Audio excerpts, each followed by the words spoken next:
তো এখানে কিছু কাভারের জন্য ভালো আমরা একটু চোখে নামেছি।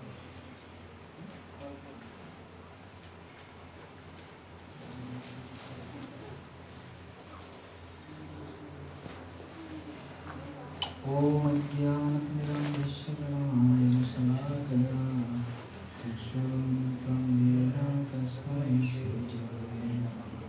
श्रीचैतन्यमनोभीष्टं भगवती भूतले स्वयं रूपा कदा मह्यं ददाति स्वपदान्तिकं वन्देऽहं श्रीगुरुं श्रीयुतपदकमलं श्रीगुरुं वैष्णवांश्च श्रीरूपं साग्रजातं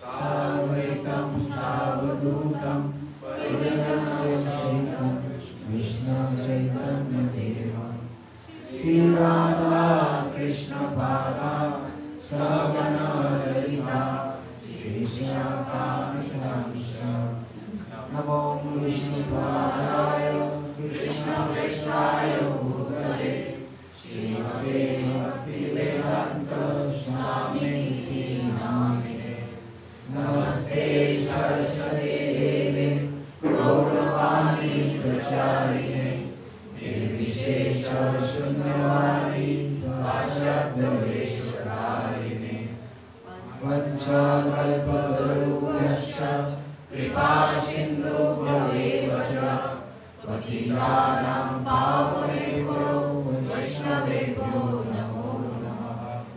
नमो महावदन्याय कृष्णप्रेमप्रदायते कृष्णाय कृष्णचैतन्यनामिने गौरहृष्टे नमः। हे कृष्ण करुणा सिन्धु दीनबन्धु जगत्पते गोपेश गोपिकान्त राधाकान्त नमोस्तुते। तप्तकाञ्चन गौराङ्गी राधे वृन्दावनेश्वरी वृषभानुसुते देवी प्रणमामि हरिप्रिये। नीलाचल निवासाय नित्याय परमात्मने बलभद्र सुभद्राभ्यां जगन्नाथाय ते नमः। जय श्री कृष्ण चैतन्य प्रभु नित्यानंद श्री अद्वैत गदाधर श्रीवासादि गौरभक्तवृंद। हरे कृष्णा कृष्णा कृष्णा हरे हरे हरे राम राम राम हरे हरे। मुखं करोति वाचालं पङ्गुलङ्घयति यत्किपातं वन्दे श्रीगुरुर्गणतारिणां पदमानन्दमानं श्रीकृष्णम्।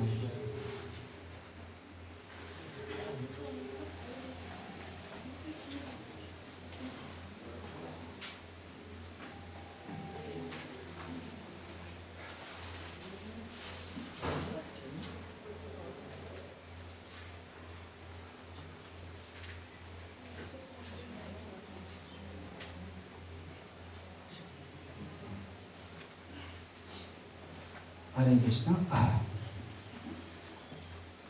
সবাই স্বাগত জানাচ্ছি আজকে ক্লাসে।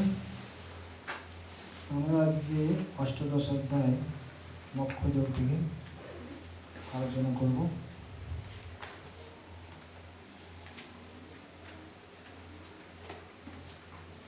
মোক্ষযোগ অর্জুন উবাচ সন্ন্যাসস্য মহাবাহো তত্ত্বম ইচ্ছামি বেদিতুম ত্যাগস্য চ হৃষীকেশ পৃথক কেশিনিষূদন।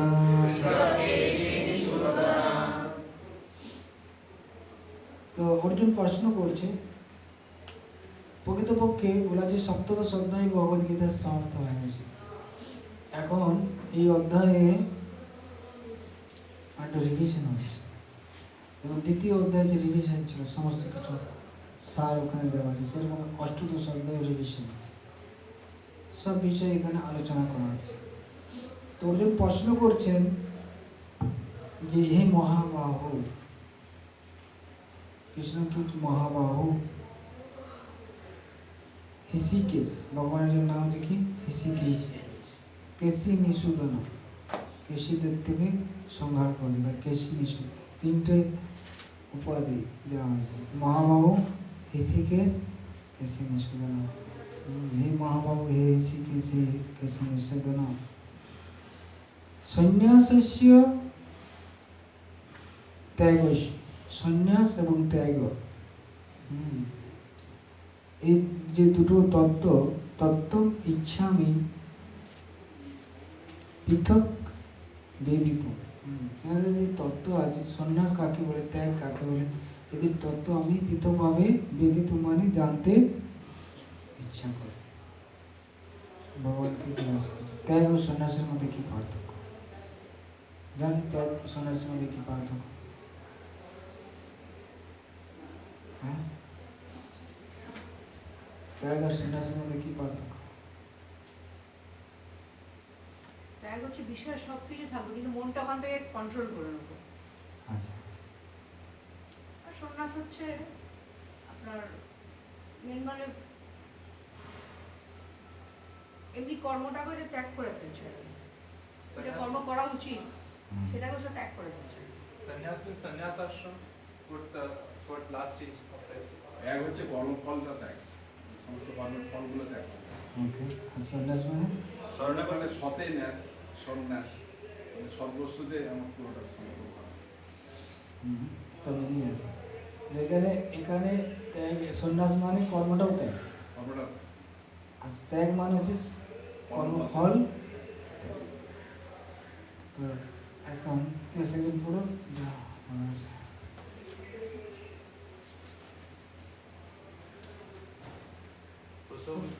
প্রথম 6টি অধ্যায়ে ভক্তি যোগের গুরুত্ব দেওয়া হয়েছে। এই মাইক আছে। যোগী না মপি সর্বে ধাম, সর্বে না সর্বে সাম, সমস্ত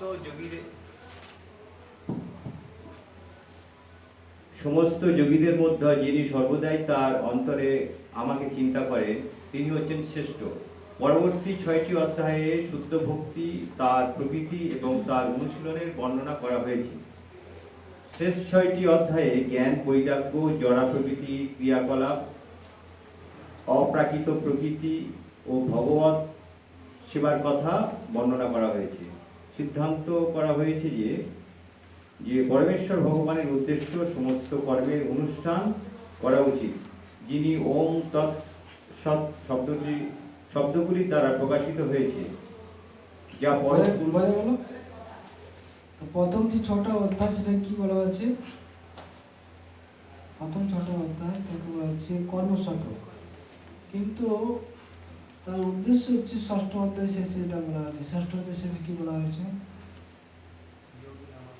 যোগী নাম সর্বেশাম, মানে কি সমস্ত যোগীদের মধ্যে শ্রেষ্ঠ হচ্ছে কে? যে আমাকে ভক্তি করে, ভক্ত যোগী। তারপর মুক্তির কথা বলা হচ্ছে, সর্বশ্রেষ্ঠ যোগী হচ্ছে যে আমাকে শ্রদ্ধা সহকারে ভক্তি করে। যোগী নাম অপি সর্বেশাম মদগতি অন্তরাত্মা শ্রদ্ধাবান ভজতি এবং সময় যুক্ত, শ্রদ্ধা সহকারে যিনি ভজনা করে, তার ভক্তির কথা বলা হয়। আর পরে যে 6টা অধ্যায় করে আমরা দেখতে পাচ্ছি শুদ্ধ ভক্তির সম্বন্ধে বলা হয়েছে। বলা হচ্ছে না, পরবর্তী 6টা অধ্যায় শুদ্ধ ভক্তির সম্বন্ধে, ভক্তি যোগী রয়েছে দ্বাদশ অধ্যায়, রাজগুজ যোগ, ভক্তি অনুশীলনের কথা বলা হয়েছে। পরবর্তী 6টি অধ্যায় শুদ্ধ ভক্তি, তার প্রকৃতি, তার অনুশীলনে বর্ণনা করা হয়েছে। শেষ 6টি অধ্যায় জ্ঞান, বৈরাগ্য, জড়া প্রকৃতির ক্রিয়াকলাপ, জ্ঞান, বৈরাগ্য, জড়া প্রকৃতির ক্রিয়াকলাপ সম্বন্ধে বর্ণনা করা হয়েছে। হলো কি হচ্ছে জ্ঞান, বৈরাগ্য বা সব কিছুর উদ্দেশ্য হচ্ছে ভগবানের উদ্দেশ্যে ওম তৎসৎ, যেটা আমরা সপ্তদশ অধ্যায় দেখলাম, ওম তৎ সব কিছু তার উদ্দেশ্যে যখন অর্পণ করা হবে, জ্ঞান, যোগ, তপস্যা সব কিছু, তখন সেটা প্রকৃতপক্ষে তার সিদ্ধি লাভ হবে। ওম তৎসৎ মানে সব কিছু ভগবানের উদ্দেশ্যে। এটাও কি ভক্তি সম্বন্ধে বলা হচ্ছে, জ্ঞানযোগটাও ভক্তিযোগ সম্বন্ধে বলা হচ্ছে, কর্মযোগ ভক্তি সম্বন্ধে, ভক্তিযোগ তো ভক্তিযোগ, এই সমস্ত গীতার মধ্যে ভক্তি সম্বন্ধে বলা হয়েছে। যা পরম পুরুষ শ্রী বিষ্ণুকেই নির্দেশ করে। ভগবদ্গীতার 3য় অধ্যায়ে দেখানো হয়েছে যে ভগবত ভক্তির অনুশীলন ছাড়া আর কিছুই জীবনের চরম লক্ষ্য নয়। পূর্বতন আচার্যগণের দ্বারা এবং ব্রহ্মসূত্র বা বেদান্ত সূত্রের উদ্ধৃতি সহকারে তা প্রতিপন্ন হয়েছে। কোনো কোনো নির্বিশেষবাদীরা মনে করেন যে বেদান্ত সূত্র জ্ঞানের একচেটিয়া অধিকার কেবল তাদের আছে, কিন্তু প্রকৃতপক্ষে বেদান্ত সূত্রের উদ্দেশ্য হচ্ছে ভগবত ভক্তি হৃদয় সঙ্গম করা, হৃদয়ঙ্গম করা।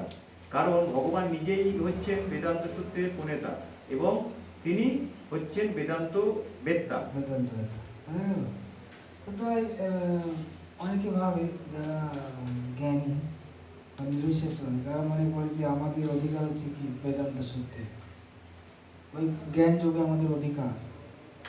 ঠিক আছে? কিন্তু প্রকৃতপক্ষে আমরা দেখতে পাচ্ছি জ্ঞান যোগেও সেই একই কথা বলছে, ভগবানের উদ্দেশ্যে ভক্তি করা, সব কিছু ভগবানকে সমর্পণ করা। আর ভগবদ্গীতার পঞ্চদশ অধ্যায়ে ভগবান কি বলেছেন?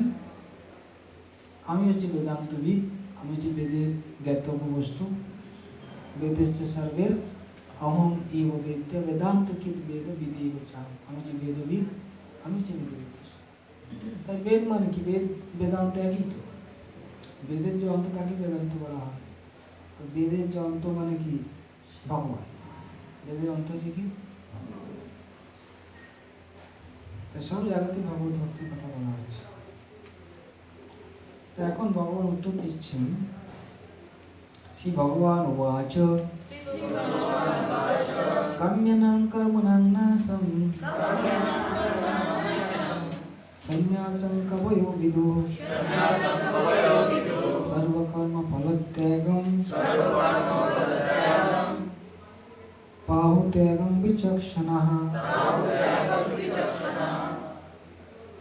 তো ভগবান বলছেন বিচক্ষণা, যারা বিচক্ষণ ব্যক্তি, বিচক্ষণা কবয়ু, কবয়ু মানে হচ্ছে পণ্ডিতগণ, বিচক্ষণা কবয়ু মানে বিচক্ষণা কবয়ু কবি কবি মানে পণ্ডিতরা কাম্যানাং কর্মাণং ন্যাসম। কাম্যানাং মানে কাম্য কর্ম, ন্যাস মানে ত্যাগ, কাম্য কর্ম ত্যাগকে সন্ন্যাসম বিদু, সন্ন্যাস বলে। কাম্য কর্ম ত্যাগটাকে সন্ন্যাস বলা হচ্ছে। আর সর্বকর্ম ফলত্যাগম, সর্বকর্ম ফলত্যাগম ত্যাগম পাও, সমস্ত কর্মের ফলটা ত্যাগ করাকে ত্যাগ হয়ে গেল।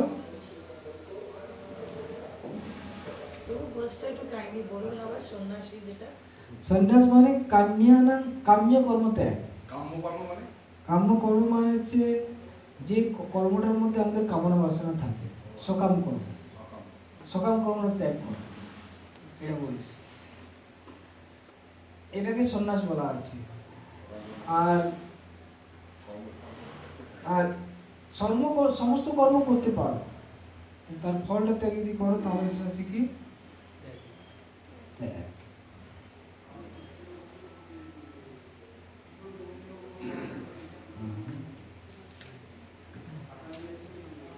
তাহলে 3 নম্বর শ্লোক,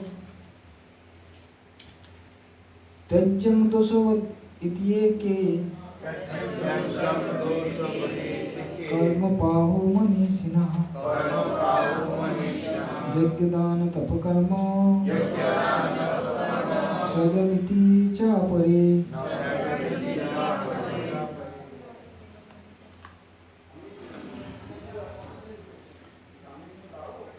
একে মানে এক শ্রেণীর মানুষেরা, একে মনীষীরা, এক শ্রেণীর মনীষীরা কর্ম দোষবৎ ভেবে ত্যাজ্য। এক শ্রেণীর মনীষী আছে যারা কর্মটা হচ্ছে কি দোষযুক্ত, কর্ম মানে হচ্ছে কি দোষযুক্ত, কর্মই আমাদের বন্ধনের কারণ। তো তারা কি করে? দোষবৎ ভেবে তারা ত্যাজ্য মানে ত্যাগ করে। এক শ্রেণীর মনীষী তারা আছে, ঠিক না? তারপরে বলা হচ্ছে কি অপরে, আবার অনেক অন্যরা কি করে না, অন্যরা যজ্ঞ দান তপ কর্ম ন ত্যাজ্যম ইতি। আবার অনেক অন্যরা বলে কি না যজ্ঞ দান তপস্যা এগুলো ত্যাগ করা উচিত। এক শ্রেণীর মনীষীরা বলে না, কর্ম মানে দোষবোধ ত্যাগ কর। ওকে, একজন পড়ুন। বৈদিক শাস্ত্রে এমন অনেক কার্যকলাপের নির্দেশ দেওয়া হয়েছে যা তর্কের বিষয় হয়ে দাঁড়ায়। যেমন যজ্ঞে পশু বলি দেওয়ার নির্দেশ রয়েছে। আবার এটিও বলা হয়েছে যে পশু হত্যা অত্যন্ত ঘৃণ্য কর্ম। যদিও যজ্ঞে পশু বলির নির্দেশ বৈদিক শাস্ত্রে দেওয়া হয়েছে, কিন্তু পশু হত্যা করার কোনো নির্দেশ দেওয়া হয়নি। যজ্ঞে বলি দেওয়ার উদ্দেশ্যে পশুটিকে নবজীবন দান করা। কখনো কখনো যজ্ঞে বলি দেওয়ার মাধ্যমে পশুটিকে নতুন পশুর জীবন দান করা হয় এবং কখনো কখনো পশুটিকে তৎক্ষণাৎ মনুষ্য জীবনে উন্নীত করা হয়। কিন্তু এই সম্বন্ধে নানা মুনির নানা মত। কেউ কেউ বলেন যে পশু হত্যা সর্বদা বর্জন করা উচিত, আবার কেউ কেউ বলেন কোনো বিশেষ যজ্ঞে পশু বলি দেওয়া মঙ্গলজনক। যজ্ঞ সম্বন্ধে এই সমস্ত সন্দেহের নিরসন ভগবান নিজেই এখন করছেন। তাই আমরা দেখতে পাচ্ছি যে যজ্ঞের ক্ষেত্রে বলা আছে পশু বলি দেওয়া উচিত, ঠিক না? এখানে হিংসা রয়েছে, তাহলে অনেক বলে না হিংসা করাতে করা উচিত, অনেক বলে না না করা উচিত। শাস্ত্রে বলা আছে যজ্ঞ করার জন্য যজ্ঞ করা উচিত। তাই হিংসা রয়েছে তো সেটা শুদ্ধ হয়ে যায়। তা এখন ভগবান তার উত্তর দিচ্ছেন। এখন দুটো বিষয় কোনটা শ্রেষ্ঠ। 4 নম্বর বলছেন নিশ্চয়ং সিনু মে তত্র ত্যাগে ভরত সত্তম ত্যাগো হি পুরুষ ব্যাঘ্র ত্রিবিধ সম্পকীর্তিতঃ। হে ভরত সত্য মানে ভরত শ্রেষ্ঠ অর্জুন, তত্র ত্যাগে মে নিশ্চয়ং শুনো। তাই ত্যাগ সম্বন্ধে আমার যে বক্তব্য সেটা শ্রবণ করো। ত্যাগ সম্বন্ধে আমার বক্তব্য সেটা কি শ্রবণ করো। আমার যে সিদ্ধান্ত নিশ্চয় মানে হচ্ছে আমার সিদ্ধান্ত শ্রবণ করো। কি সিদ্ধান্ত? না হে পুরুষ ব্যাঘ্র ত্যাগ ত্রিবিধ সম্প্রকীর্তিত। ত্যাগ আবার 3 প্রকার আছে। ত্যাগ কত প্রকার আছে? 3 প্রকার ত্যাগ আছে। কি কি সেটা পরে ভগবান বলছেন। তা এখন ভগবান বলছেন এই যজ্ঞ দান তপস্যা এগুলো ত্যাগ করা উচিত না। 5 নম্বর শ্লোকে বলছেন যজ্ঞ দান তপ কর্ম মত্তজ্জং কার্যমেব তৎ যজ্ঞ দানম তপস্যৈব পাবনানি মনীষিণাম। তো এখানে বলেছে যজ্ঞ দান তপ কর্ম ন ত্যাজ্যম তৎ কার্যমেব। আমাদের যজ্ঞ দান তপস্যা ত্যাগ করা উচিত নয়। কার্যমেব মানে কর্তব্য বোধে কর্ম এইগুলো করা উচিত। কেন? যজ্ঞ দান তপস্যৈব মনীষিণাম পাবনানি। যারা মনীষী তাদের পর্যন্ত যজ্ঞ দান তপস্যা পবিত্র। সাধারণ মানুষের কি কথা?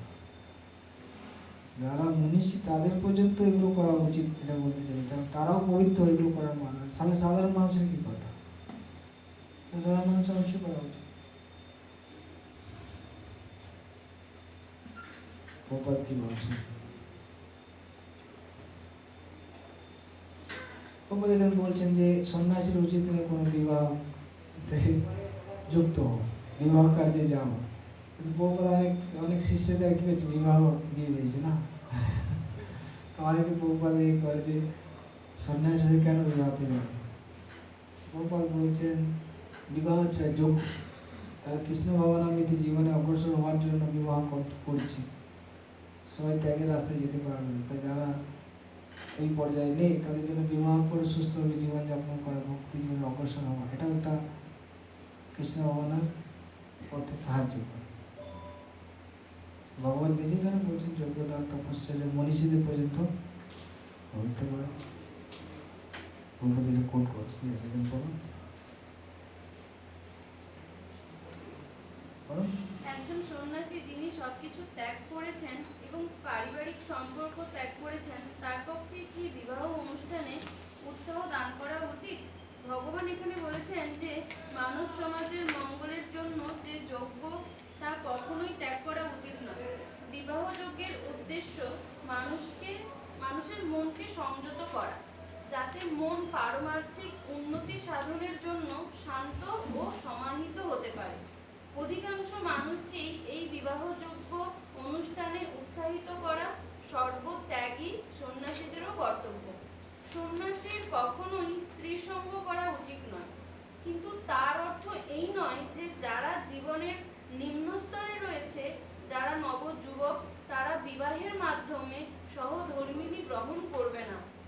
শাস্ত্রে নির্দেশিত সমস্ত যজ্ঞই পরমেশ্বর ভগবানের শ্রীপাদ পদ্মে আশ্রয় লাভ করার উদ্দেশ্যেই সাধিত হয়, তাই নিম্নতর স্তরে সেগুলি বর্জন করা উচিত নয়। তেমনি হৃদয়কে নির্মল করার উদ্দেশ্য দান করা হয়।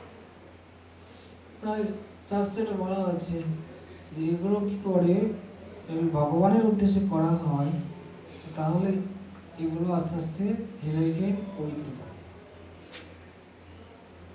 সেজন্য প্রপাত বলছে যে হ্যাঁ সন্ন্যাসী উচিত নয়, কিন্তু তার উদ্দেশ্য কিছু কৃষ্ণ ভগবান তোর সাথে। 6 নম্বর एतन्नपि तु कर्माणि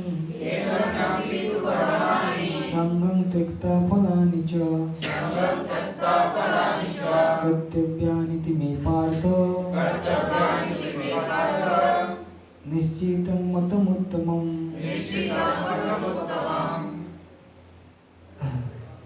ভগবান বলছেন হে পার্থ, एतानि कर्माणि अपि तु संगम फलानि त्यक्ता।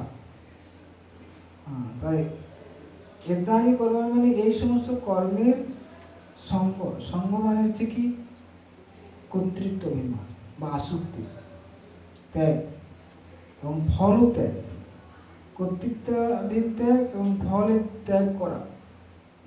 ত্যাগ করে কি করা উচিত? কর্তব্যান ইতি, এটা আমার কর্তব্য, এটা হচ্ছে আমার কর্তব্য, এটা জেনে নিশ্চিতম মতম উত্তমম, এটা জেনে যে কর্ম করা সেটা হচ্ছে ভগবান যেটা মতম উত্তম, এটা হচ্ছে উত্তম অভিমত। তাই কীরকম কর্ম করা উচিত? সমস্ত কর্ম কর্তৃত্ব অভিমান এবং ফলের আশা ত্যাগ করে কর্তব্যবোধে কর্ম করা হচ্ছে উত্তম, এটা হচ্ছে ভগবানের মত। বুঝে গেল?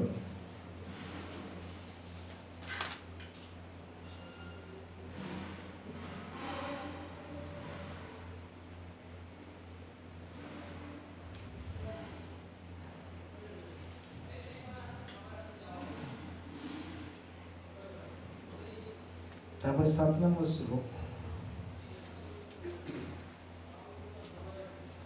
নিয়তস্য তু সন্ন্যাস কর্মণো নোপপদ্যতে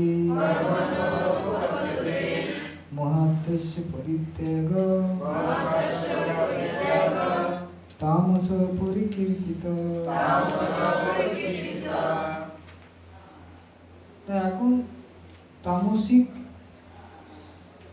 ত্যাগ কোনটা সেটা বলছেন। নিয়তস্য তু কর্মণ সন্ন্যাস, নিয়তস্য মানে আমাদের যে নিত্য কর্ম আছে, নিয়তস্য মানে নিত্য কর্ম ত্যাগকে, নিয়তস্য তু কর্মণ সন্ন্যাস ন উপপদ্যতে, ন উপপদ্যতে মানে উপযুক্ত নয়, জেনে ন উপপদ্যতে আছে। নিয়তস্য তু কর্মণো সন্ন্যাস ন উপপদ্যতে মহাত্মস্য পরিত্যাগ তামস পরিকীর্ততে। অর্থাৎ আমাদের নিত্য যে কর্ম আছে সেটা ত্যাগ করাটা কর্তব্য নয়, উচিত নয়, উপযুক্ত নয়। ন উপপদ্যতে মানে উপযুক্ত নয়। কিন্তু তা সত্ত্বেও সে মোহবশত মহাত্মেষ্য পরিত্যাগ তামস পরিকৃত, মোহবশত যদি সে ত্যাগ করে, কর্ম আমাদের বন্ধনের কারণ, এটা না জেনে নিত্য নৈমিত্তিক কর্মকে মোহবশত ত্যাগ করাকে তামসিক কর্ম বলে। আরেকবার বলুন। কর্মের বন্ধন কারণ এটা না জেনে, কর্ম বন্ধের কারণ এটা না জেনে নিত্য নৈমিত্তিক কর্মকে মোহবশত ত্যাগ তামস, কারণ মোহ তমগুণের কার্য। যেমন অলসতা, মোহ বা অজ্ঞানতাবশত অনেকে কর্ম করে না, অজ্ঞানতাবশত অনেক, হ্যাঁ সাধারণত কি কর্ম হচ্ছে আমাদের বন্ধনের কারণ, কর্ম হচ্ছে কি আমাদের বন্ধনের কারণ। যারা যারা অনেক উন্নত স্তরে আছে তারা কর্ম ত্যাগ করবে বন্ধনের কারণ, তারা কোনো কর্ম করে না। যে কোনো আবার অনেক লোক আছে তামসিক অলস, সে কোনো কর্ম করে না। অলস লোক কর্ম করে কি? তার মানে কি সে করে ও জানে কর্ম বন্ধনের কারণ, এটা জেনে কর্ম করছে না, সে অলস তার জন্য কর্ম করে। এইখানে এটা বলা আছে যে অলসতা বশত মানে মোহবশত কর্ম করে না, সেটা হচ্ছে তামসিক। সব রকম কর্ম বন্ধনের কারণ, হ্যাঁ সমস্ত কর্মের বন্ধনের কারণ অবশ্যই যদি ভগবান কল্পনা না করা, ঠিক না? এখানে বলা হচ্ছে যে সন্ন্যাসীর জন্য রান্না করা উচিত নয়, সন্ন্যাসীর জন্য রান্না করা উচিত না, সন্ন্যাসী করে ভিক্ষা করে, কিন্তু ভগবানের জন্য রান্না করতে হয় সন্ন্যাসীকে, ভগবানকে ভোগ লাগাতে হবে। তা সে নিজের জন্য করেছে, যা রান্না ভগবানের জন্য করেছে, প্রসাদ সে নিতে পারে, এইভাবে। এখানে সে বিবাহ অনুষ্ঠান কথা বলছেন, শিষ্য কৃষ্ণ মন্দির লাভের জন্য। তারপরে যে রাজসিক ত্যাগ কাকে বলে? দুঃখম দুঃখম ইতি এব যৎ কর্ম, দুঃখম ইতি এব যৎ কর্ম কায় ক্লেশ ভয়াৎ ত্যজেৎ সকৃত্বা রাজসং ত্যাগম নৈব ত্যাগ ফলম লভেৎ। দুঃখম ইতি এব কায় ক্লেশ ভয়াৎ যৎ কর্ম ত্যাগ। ও যখন মনে করে যে এই নিত্যকর্ম হচ্ছে কি দুঃখজনক, কায়িক ক্লেশ খুব কষ্টদায়ক, এরকম ভেবে যখন কেউ কর্মটা ত্যাগ করে, সেটা হচ্ছে কি রাজসম ত্যাগম কৃত্বা, তাকে রাজসিক ত্যাগ বলা হয়। ত্যাগ ফলম নৈব লভেৎ, এতে ত্যাগের ফল কোনো লাভ হয় না। রাজসিক ত্যাগ মানে কি? মনে করে এটা খুব কষ্টদায়ক, দুঃখজনক কর্ম করা, কর্তব্য করা, তার ত্যাগ করে, তাকে বলা হচ্ছে রাজসিক।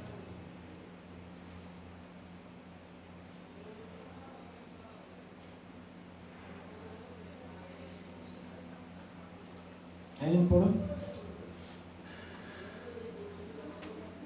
অর্থ উপার্জন করাকে ফলাশ্রয়ী সকাম কর্ম বলে মনে করে। কৃষ্ণ ভক্তের অর্থ উপার্জন পরিত্যাগ করা উচিত নয়। কাজকর্ম করে অর্থ উপার্জন করে সেই অর্থ যদি শ্রীকৃষ্ণের সেবায় নিয়োগ করা হয়, অথবা খুব সকালে ঘুম থেকে ওঠা যদি পারমার্থিক কৃষ্ণ ভক্তির সহায়ক হয়, তাহলে সেই সমস্ত কর্মগুলিকেই কষ্টদায়ক বলে তা ভয়ে সেগুলো অনুশীলন থেকে বিরত থাকা উচিত নয়। এই ধরনের ত্যাগ রাজস্বিক মনোভাব হয়।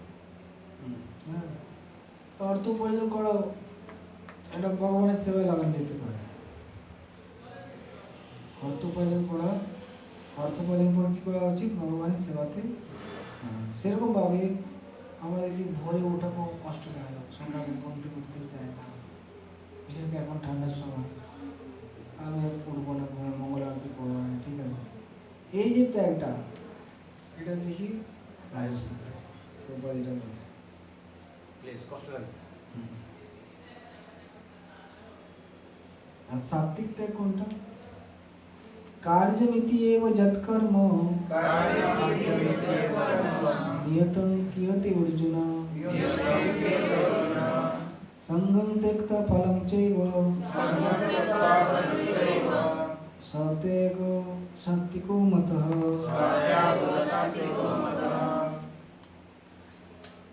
বলছে, হে অর্জুন, সঙ্গম ফলম চৈব ত্যক্তা। সঙ্গ মানে আসক্তি, সঙ্গ মানে কি আসক্তি বা কর্তৃত্ব অভিমান। আমি করছি, এই কর্তৃত্ব অভিমান এবং ফল, এই যে ত্যাগ, এই ফল ত্যাগকে কি বলা হচ্ছে? ফল ত্যাগম ত্যাগম কার্যম ইতি এব যৎ কর্ম নিয়ত কর্ম ক্রিয়তে।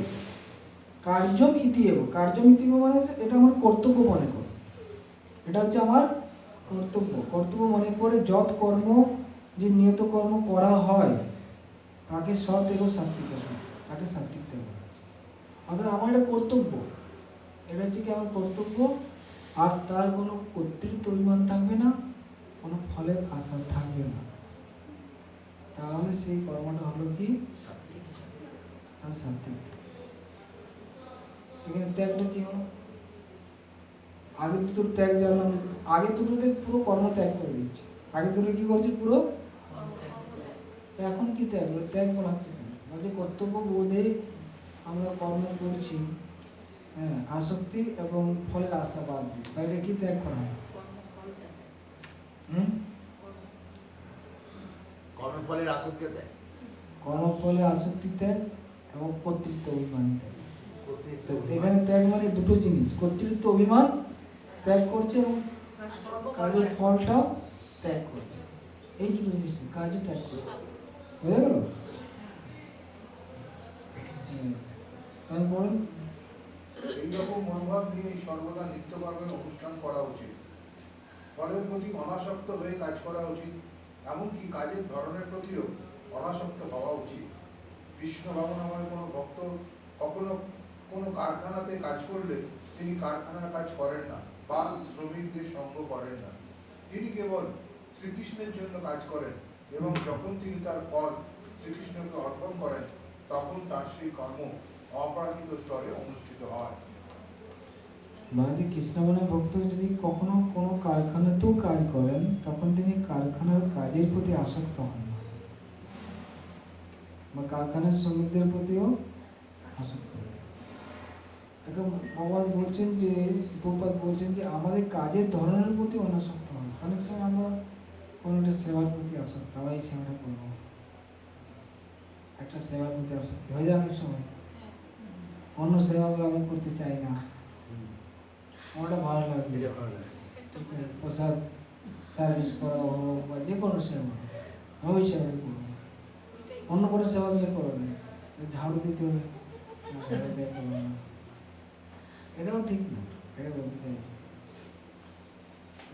কর্মের ফলের প্রতি আসক্ত হওয়া উচিত না, কর্মের প্রতিও আসক্ত হওয়া উচিত না। সেটা হচ্ছে সাত্বিক ত্যাগ। সেটা কি খারাপ? কেননা আমি যেটা একটা কর্মেতে খুব ভালো, এক্সপার্ট, আর মানে আই নো যে ধরো আশপাশের লোকেরা অতটা এক্সপার্ট না, তো সেখানে আমি সেটাকে করতে চাই because I am the best. Is that wrong? wrong, No, because I am thinking I am the best. no, but it's not a negative. It's not a negative way. It's a fact that I am the best because the teacher says, others say, others are saying. They say you do because I'm not you can give out the because best. I am performing because of the best grace of the Lord only. I am not that but, doer. I am not the doer, no. Everything coming from the Krishna. My expertise also coming from the Krishna. That is the Sattvic ত্যাগ, no. আমি কর্তা নই, আমি কর্তা নই মানে ভগবানই আমাকে শক্তি দিচ্ছে, ঠিক না? আমি যখন মনে করব না আমি এটা এক্সপার্ট, মানে আমি এক্সপার্ট, আমি করছি, আমার কর্তা মনে আছে।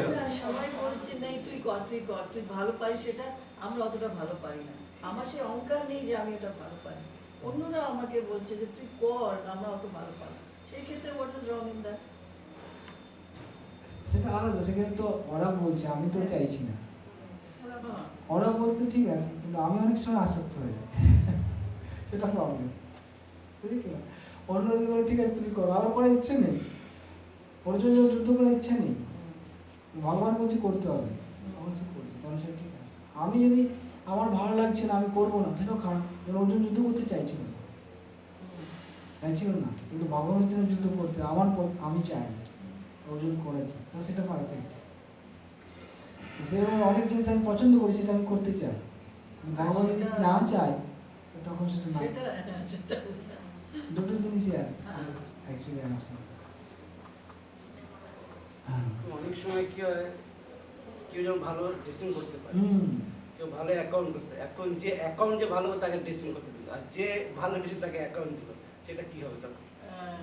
এটা হয় এরকম, এটা এরকম হয়, হতে পারে আমার অথরিটি আমাকে চেক করেছে, অথরিটি আমাকে একটু পরীক্ষা নিয়েছে। কি পরীক্ষা নিয়েছে? আমি ড্রেসিং করতে করতে এক্সপার্ট হয়ে গেছি, সকলে খুব ভালো ভালো বলছে, ঠিক না? তো এখন আমি যদি অ্যাকাউন্ট করতে আমি ভুল করবো, আমাকে আরও পরিশ্রম করতে হবে, আমাকে স্ট্রাগল করতে হবে, আমাকে একটা সম্মুখীন হতে হবে, সেখানে আমার অহংকারটা ডাউন হয়ে যায়।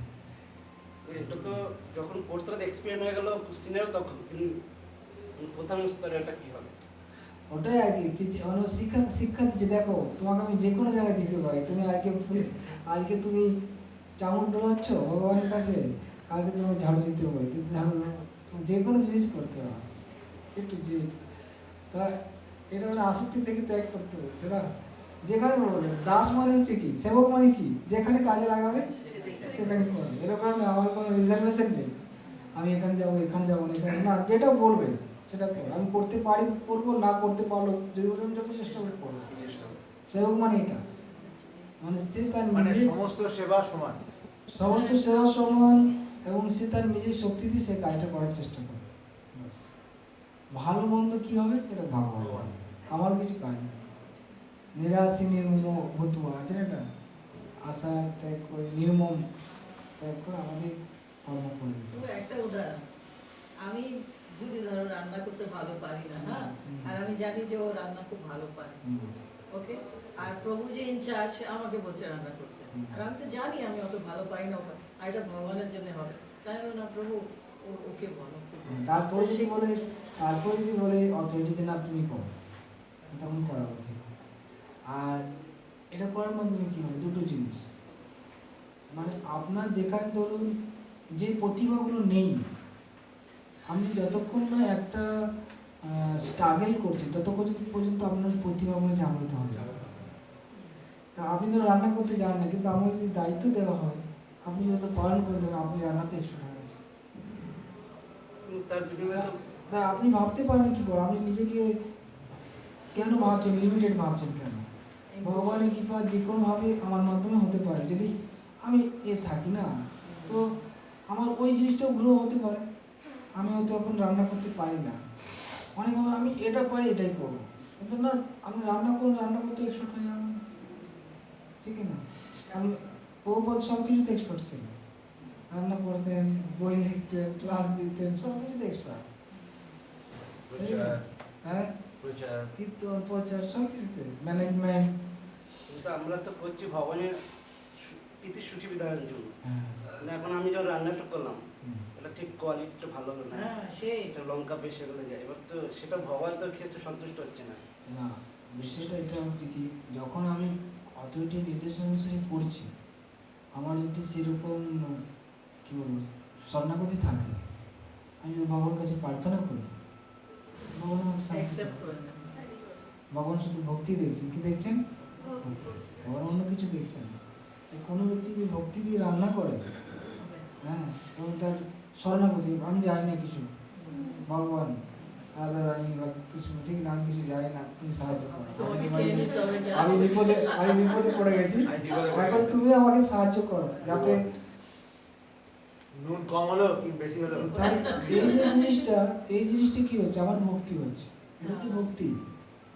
আমি ভালো রান্না করি, কিন্তু আমার মধ্যে যদি ওই শরণাগতি না থাকলো, ওই আমার যদি ভগবানের প্রতি গুরুকে মনেই হলো না, ভগবানকে মনে হলো। কিন্তু আমাকে দেখা যাচ্ছে ওই কাজটা করতে দিলে আমি গুরুকে মনে হচ্ছে, ভগবানকে মনে হচ্ছে, আমি স্মরণ হচ্ছে, আমি নিজে ডাউন টু আর্থ হচ্ছি। তার মানে এটা হচ্ছে ভক্তি। বুঝতে কি বলতে চাইছি? বুঝেছি। হ্যাঁ, তখন যে ফিলিংটা হবে ওটা হচ্ছে ভক্তি, যে আমি নিজেকে অসহায় বলে মনে করছি, আমি গুরুর প্রতি শরণাগত হচ্ছি, ভগবানের প্রতি শরণাগত হচ্ছি, আমি ভয় করছি, এটা হচ্ছে ভক্তি। আমি ভয় নেবো, আমি তো একদম চোখ বন্ধ করতে করতে আমি ড্রেস করে দেবো, মানে একদম ভালোই হবে, ঠিক আমার কোনো শরণাগতি নেই। তার মানে এটা হচ্ছে না। প্রভু, হুম। প্রশ্ন আছে এখানে যে রজগুণের প্রভাবে ত্যাগের লক্ষণগুলি বর্ণনা করুন। এটা 8 নম্বর শ্লোকের উত্তর। এটা কি হবে উত্তরটা একটু বলুন। রজগুণের প্রভাবে ত্যাগের লক্ষণগুলি বর্ণনা করুন। লক্ষণ বলা না, কিসের জন্য তারা ত্যাগ করে? মোহ এই বছর কষ্ট ভেবে, দুঃখ জেনে, দুঃখজনক মনে করে, শরীরে ক্লেশ ভাবে ত্যাগ করে, হ্যাঁ, 29 ঠিক না? প্রভু একবার বলুন। নিত্য কর্মকে দুঃখজনক বলে দুঃখজনক মনে করে দৈহিক ক্লেশে। এবং দৈহিক ক্লেশ, তারপরে হচ্ছে কি দুঃখজনক এবং নিজের দৈহিক ক্লেশ মনে করে। যে ক্লেশকর মনে করে ভয়বশত নিত্যকর্ম ত্যাগ। হ্যাঁ, এই উত্তরটা আপনি লিখেছিলেন, ক্লেশকর মনে করে ভয়বশত নিত্যকর্ম ত্যাগ। এরকম কি হবে? ভয় বসতে আছে। হ্যাঁ, ক্লেশ হয়, ক্লেশ কায় ক্লেশ হয়, দুঃখবোধ মনে করে কায় ক্লেশ মানে কষ্ট সাধ্য মনে করে, করতে কষ্ট হবে, এটা ভয়, এটার ভয় ত্যাগ করতে হবে। তাহলে প্রভু যেটা দুঃখজনক মনে করে এবং কষ্ট সাধ্য ক্লেশকর মনে করে, তাহলে দৈহিক ত্যাগে লিখে দেবো। হ্যাঁ, দৈহিক ক্লেশ করে ভয়ে, ভয়বশত দুঃখবশত দুঃখজনক মনে করে এবং শরীরের ক্লেশের ভয়ে নিত্যকর্ম ত্যাগ। এইটাই লক্ষণ বলে লিখলে হবে তো প্রভু? ইয়েস। এখন সাত্বিক ত্যাগীর লক্ষণ বলছেন। আচ্ছা, আপনি কি রাজসিক ত্যাগীর লক্ষণ বললেন না, নাকি প্রশ্ন কি আছে? রজগুণের প্রভাবে ত্যাগের লক্ষণগুলি বর্ণনা করুন। আচ্ছা,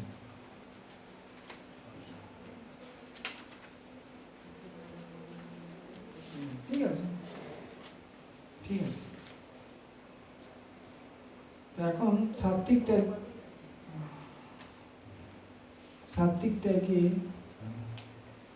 ত্যাগীর লক্ষণ বলছেন, ন দৃষ্টিয় কুশলং কর্ম কুশলেনানুসজ্জতে ত্যাগী সত্য সমাবিষ্ট মেধাবী ছিন্ন সংশয়। সত্য সমাবিষ্ট মেধাবী ছিন্ন সংশয় মানে সমস্ত সংশয় থেকে মুক্ত, মেধাবী মানে হচ্ছে বুদ্ধিমান এবং সত্যগুণে আবিষ্ট, সত্যগুণে আবিষ্ট, মেধাবী এবং সমস্ত ছিন্ন সংশয় ছিন্ন, ত্যাগী অকুশলম কর্ম ন তেষ্টি। অকুশলম মানে হচ্ছে অশুভ, অশুভ কর্মে দেশ করে না। কুশলম না অনুসহ্য, এবং যে কর্মটা হচ্ছে কি শুভ তাতে আসক্ত হয় না। অনুসহ্যতে মানে আসক্ত, ন অনুসহ্যতে মানে আসক্ত হয়। এটা যে সত্যগুণে যে ত্যাগী তার লক্ষণ, যেটা আপনারা এতক্ষণ আলোচনা করছেন, আমরা সেটাই বুঝেছি। কি বলতে চাইছেন, কি বলতে চাইছেন? যে সত্যগুণের ব্যক্তি তিনি হচ্ছেন সত্য মেধাবী এবং ছিন্ন সংশয়, সমস্ত সংশয় থেকে মুক্ত, এবং সে কোনো বিষয়ে যেটা তার অশুভ বা যেটাতে এক্সপার্ট না, এক্সপার্ট যেটা নয় সেটাতে কী করে, সেটা দেশ করে না, যেটা এক্সপার্ট সেটার প্রতি আসক্ত হয় না।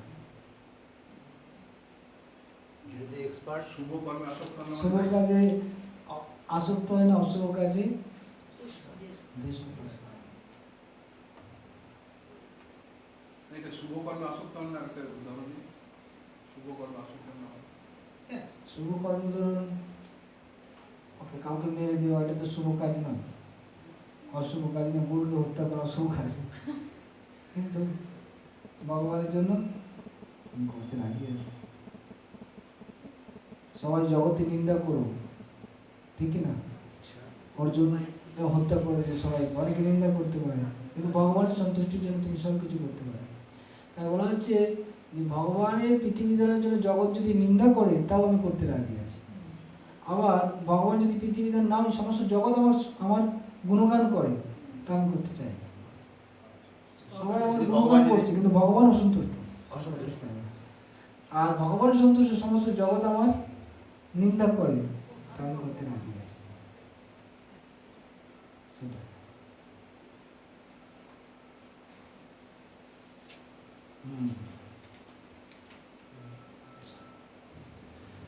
11 নম্বর, নহি দেহ বিতা শক্যম त्यक्तं कर्माणि शेषतः यस्तु कर्म फलत्यागी स त्यागी इति अभिधीयते।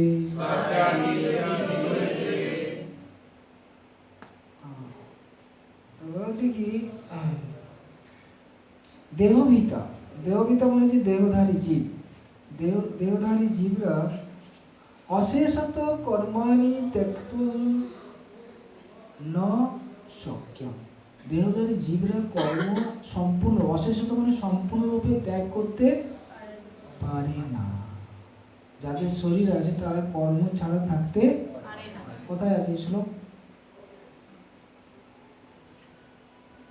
একটা ক্ষণও থাকতে পারে না কর্ম ছাড়া। 3য় অধ্যায়, নহি কশ্চিৎ ক্ষণমপি জাতু তিষ্ঠতি অকর্মপি কার্যতি অবশ্য কর্ম সর্বে প্রকৃতি জীবনা। একটা ক্ষণ কর্ম না করে থাকতে, সেটাই ভগবান বলছেন। তো অষ্টদশ অধ্যায় মানে কি সব কিছু সার, এখানে এটা বলছে নহি দেহ বিতং শক্যম ত্যক্তুম কর্মাণি অশেষত, অশেষত মানে সম্পূর্ণভাবে দেহধারী জীব কর্ম ত্যাগ করে থাকতে পারে না। তো ইয়ৎ কর্মফল ত্যাগী, কিন্তু যিনি কর্মফল ত্যাগী স ত্যাগী অভিধীয়তে,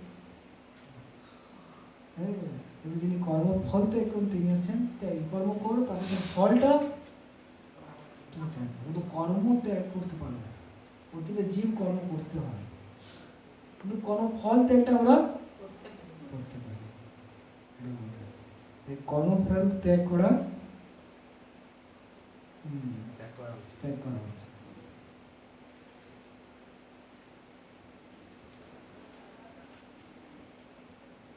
ওকে, পড়ুন। ভগবদ্গীতায় বলা হয়েছে যে কেউ কখনো কর্মত্যাগ করতে পারে না, তাই কর্মফল ভোগের আশা না করে যিনি শ্রীকৃষ্ণের জন্য কর্ম করেন, যিনি সবকিছুই শ্রীকৃষ্ণকে অর্পণ করেন, তিনি হচ্ছেন প্রকৃত ত্যাগী। আন্তর্জাতিক কৃষ্ণ ভাবনামৃত সংঘের বহু সভ্য আছেন যারা অফিসে, কলকারখানায় অথবা অন্য জায়গায় খুব কঠোর পরিশ্রম করছেন এবং তারা যা রোজগার করছেন তা সবই সংঘকে দান করছেন। এই সমস্ত মহাত্মারাই যথার্থ সন্ন্যাসী, এরাই যথার্থ ত্যাগের জীবনযাপন করছেন। এখানে স্পষ্টভাবে উল্লেখ করা হয়েছে কিভাবে কর্মফল ত্যাগ করতে হয় এবং কি উদ্দেশ্য নিয়ে সেই কর্মফল ত্যাগ করা উচিত। বোঝা গেল? বলা হচ্ছে যে যারা অনেকে কঠোর পরিশ্রম করছে, বিভিন্ন কলকারখানা, অফিসে অর্থ উপার্জন করছে, সে অর্থ কি করছে না কৃষ্ণ ভাবনামৃত প্রচারে লাগাচ্ছে, তারও যে সন্ন্যাস। তারা যারা কাজ করছে, অর্থ উপার্জন করছে, তারা যে মহাত্মা, তারা হচ্ছে সন্ন্যাস। ভগবানের সেবা দিয়ে তারা এরকম নয় সব কিছু ত্যাগ করে চলে যেতে, সব কিছু আসে কিন্তু সেই তার ফল ভগবানকে যে অর্পণ করবো তিনি হচ্ছেন সন্ন্যাস। উপার্জন যদি অসৎভাবে হয় সেটা যদি দান করে সেটা কি সন্ন্যাস হবে? এখন বিষয় হচ্ছে কি, আমি যদি ভগবানের জন্য ত্যাগ করবো, আমি অসৎভাবে করবো কেন করবো? মানুষ কখনো অসৎভাবে কাজ করে, নিজের জন্য করে, বুঝেছি কিনা? ভগবানের জন্য নিজে অসৎভাবে করবে, যদি করে তাহলে তার অসৎ হবে না। কথা কে? মানুষ অসৎ, হ্যাঁ অসৎ উপায় করে কেন? নিজের জন্যই করে, ঠিক না?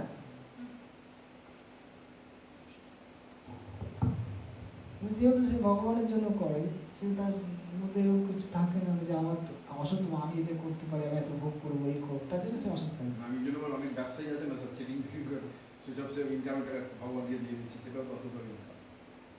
প্রভুপাদ বলছেন যে ইনকাম করছে সেটা অসৎ, কিন্তু যেটা দিচ্ছে সেটা অসৎ নয়, সেটা তো অসৎ নয়। ইনকাম করাটা অসৎ, কিন্তু যেটা দিচ্ছে সেটা সেটা সৎ। জিএসটি দেওয়ার ভয়তে তো করছে না।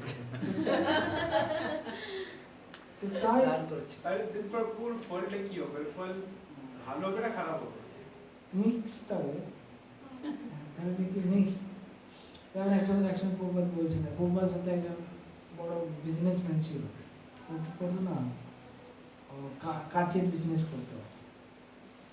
তো প্রভুপাদের সাথে যাচ্ছিল মর্নিং ওয়াকে, তো বলো আপনি কি করেন? বলছে আমার কাচের একটা কারখানা আছে, এখানে কাজ বানায়। তো কাজ কিছু থেকে হয়? বালি থেকে হয়, বালি থেকে হয়। তো বলছে তো বালি থেকে হয়, তো বালিগুলো কার? যে ভগবানের। তাহলে আপনি ভগবানের জিনিস নিয়ে বানাচ্ছেন, ঠিক না? এটা কি হচ্ছে? চুরি হচ্ছে, আপনি চোর। আমাকে বলছে। তো উনি বলছেন প্রভুপাদ আমি ভগবানের জন্য কিছু দিই, ডোনেশন করি। বলছে তাহলে আপনি ছোট চোর। চোর কিন্তু ছোট ছোট চোর, কিন্তু ভগবান কিছু দেয়। বড় চোর মানে কিছুই দিচ্ছে না, ঠিক না? কিছু দিচ্ছে মানে ছোট ছোট চোর হয়ে গেছে, সেরকম আর কি। তো আমরা তো ভগবানের সেবা করছি, আমরা তো সবাই ভগবানের ছোট প্রদত্ত জিনিস দিয়ে তো ভগবানকে সেবা করছি। হ্যাঁ, আপনি বলেছেন তাই সমস্ত কিছু তো ভগবানের। আমরা ভগবানকে দিয়ে করছি, চেষ্টা করতে হবে যে আমাদের যে কার্যটা সেটা যেন শুদ্ধ হয়, ঠিক না? দান করছি মানে ভগবানের জন্য আমি করছি, এবং বাকি জিনিসটা যেন শুদ্ধ হয় সেটা চেষ্টা করা হচ্ছে। শুদ্ধ তো বলে। তো অনেক কি আর অনেক দান করলো, কিন্তু তার নাম জাস্ট কিছু, তার নাম হোক এরকম কিছু আছে, তার ইচ্ছা আমার অ্যানাউন্স করতে সেটা তো আমরা মনে হচ্ছে আগের সব এতে ক্লাস আলোচনা করলাম, সব থেকে যে দানগুলো সে মনে করে আমার সম্মানের জন্য করেছে, যে রাজসিক দান, সম্মান পাওয়ার জন্য। অনেক সময় দান করার পর সে অনুশোচনা করে, সেটা হচ্ছে রাজসিক দান। এত টাকা খরচা করে দিলাম, এত টাকা দান কেন করলাম, রাজসিক দান।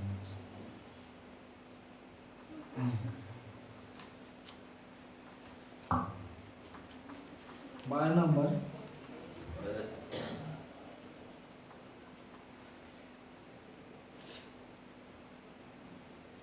এখন কর্মফল থেকে এবং কর্মফলে আসক্ত ব্যক্তির কি গতি হয় সে সম্বন্ধে বলা আছে, ঠিক আছে? কর্মফল থেকে আর কি গতি হয়? অনিষ্টম মিষ্টম মিশ্রম চ, অনিষ্টম মিষ্টম মিশ্রম চ, ত্রিবিধম কর্মণ ফলম, ত্রিবিধম কর্মণঃ ফলম, ভবতি ত্যাগিনং পেত্য, ভবত্য ত্যাগিনং প্রেত্য, ন তু সন্ন্যাসিনং ক্বচিৎ। নাতু সন্ন্যাসিনাং ক্বচিৎ। তা বলেছে অত্যাগিনাম, অত্যাগিনাম মানে যারা কর্মফল ত্যাগ করে না। অত্যাগিনাম পেত্য, পেত্য মানে হচ্ছে পরলোকে। অনিষ্ট, অনিষ্ট মানে কি? নরক প্রাপ্তি। ইষ্ট মানে স্বর্গ প্রাপ্তি। মিশ্র মানে দুটোর মাঝখানে হতে পারে, স্বর্গে যেতে পারে, নরক যেতে পারে, বা মিডিল মানে এই ভূলোকে থাকতে পারে। মিশ্রম কর্মণ ত্রিবিধম ফলম, 3 প্রকার ফল না। যারা কর্মফল ত্যাগ করতে পারে না তারা স্বর্গে যাবে, নরকে যাবে, তাদের মনুষ্য যাবে। এই 3 জায়গায় তাদের গতি হবে। হয়েছে কি না? যারা ত্যাগ করতে পারে না, যারা ত্যাগ করতে পারে না। কিন্তু যারা ত্যাগ করে তো কিন্তু সন্ন্যাসিনাম ক্বচিৎ। সন্ন্যাসিনাম ক্বচিৎ মানে সন্ন্যাসীকে কোনো ফল ভোগ করতে হবে। বোঝা গেল কি? যারা তার কর্মফল ত্যাগ করতে পারে না তাদের স্বর্গে যাবে, নরকে যাবে, মানে এই থাকবে, এই মনুষ্যলোকে থাকবে। আর যারা ত্যাগ করতে পারে তাদের এই কর্মফল ভোগ করতে হবে না, স্বর্গ, নরক ইত্যাদি, মানে কর্মফলের বন্ধন থেকে মুক্ত হবে। এটা বলতে চাইছি, হয়েছে কি? মানে প্রভু তাহলে ফার্স্ট পয়েন্টটা হচ্ছে ডিপেন্ডিং অন দ্য ডিগ্রি না, কর্মের ফল যে অনেক ভোগ করতে চায় তাহলে সে কি নরকে যাবে, আর যে একটু কম ভোগ করতে চায় সে স্বর্গে যাবে, আর যে একটু মিডিয়াম, যে মিডিয়াম করতে যায় মনুষ্য লোকে, আচ্ছা ঠিক না? বিভিন্ন লোকে তার স্বর্গ নরক সব ঘুরছে, পশু পাখি ইত্যাদি, তার কর্মফল, তার কর্মফল ভোগ করতে চায়। 99% তার সকলে কর্মফল ভোগ করতে চায়, তাহলে এই জগতের মধ্যে ঘুরতে হবে, ঠিক না? এখন ভগবান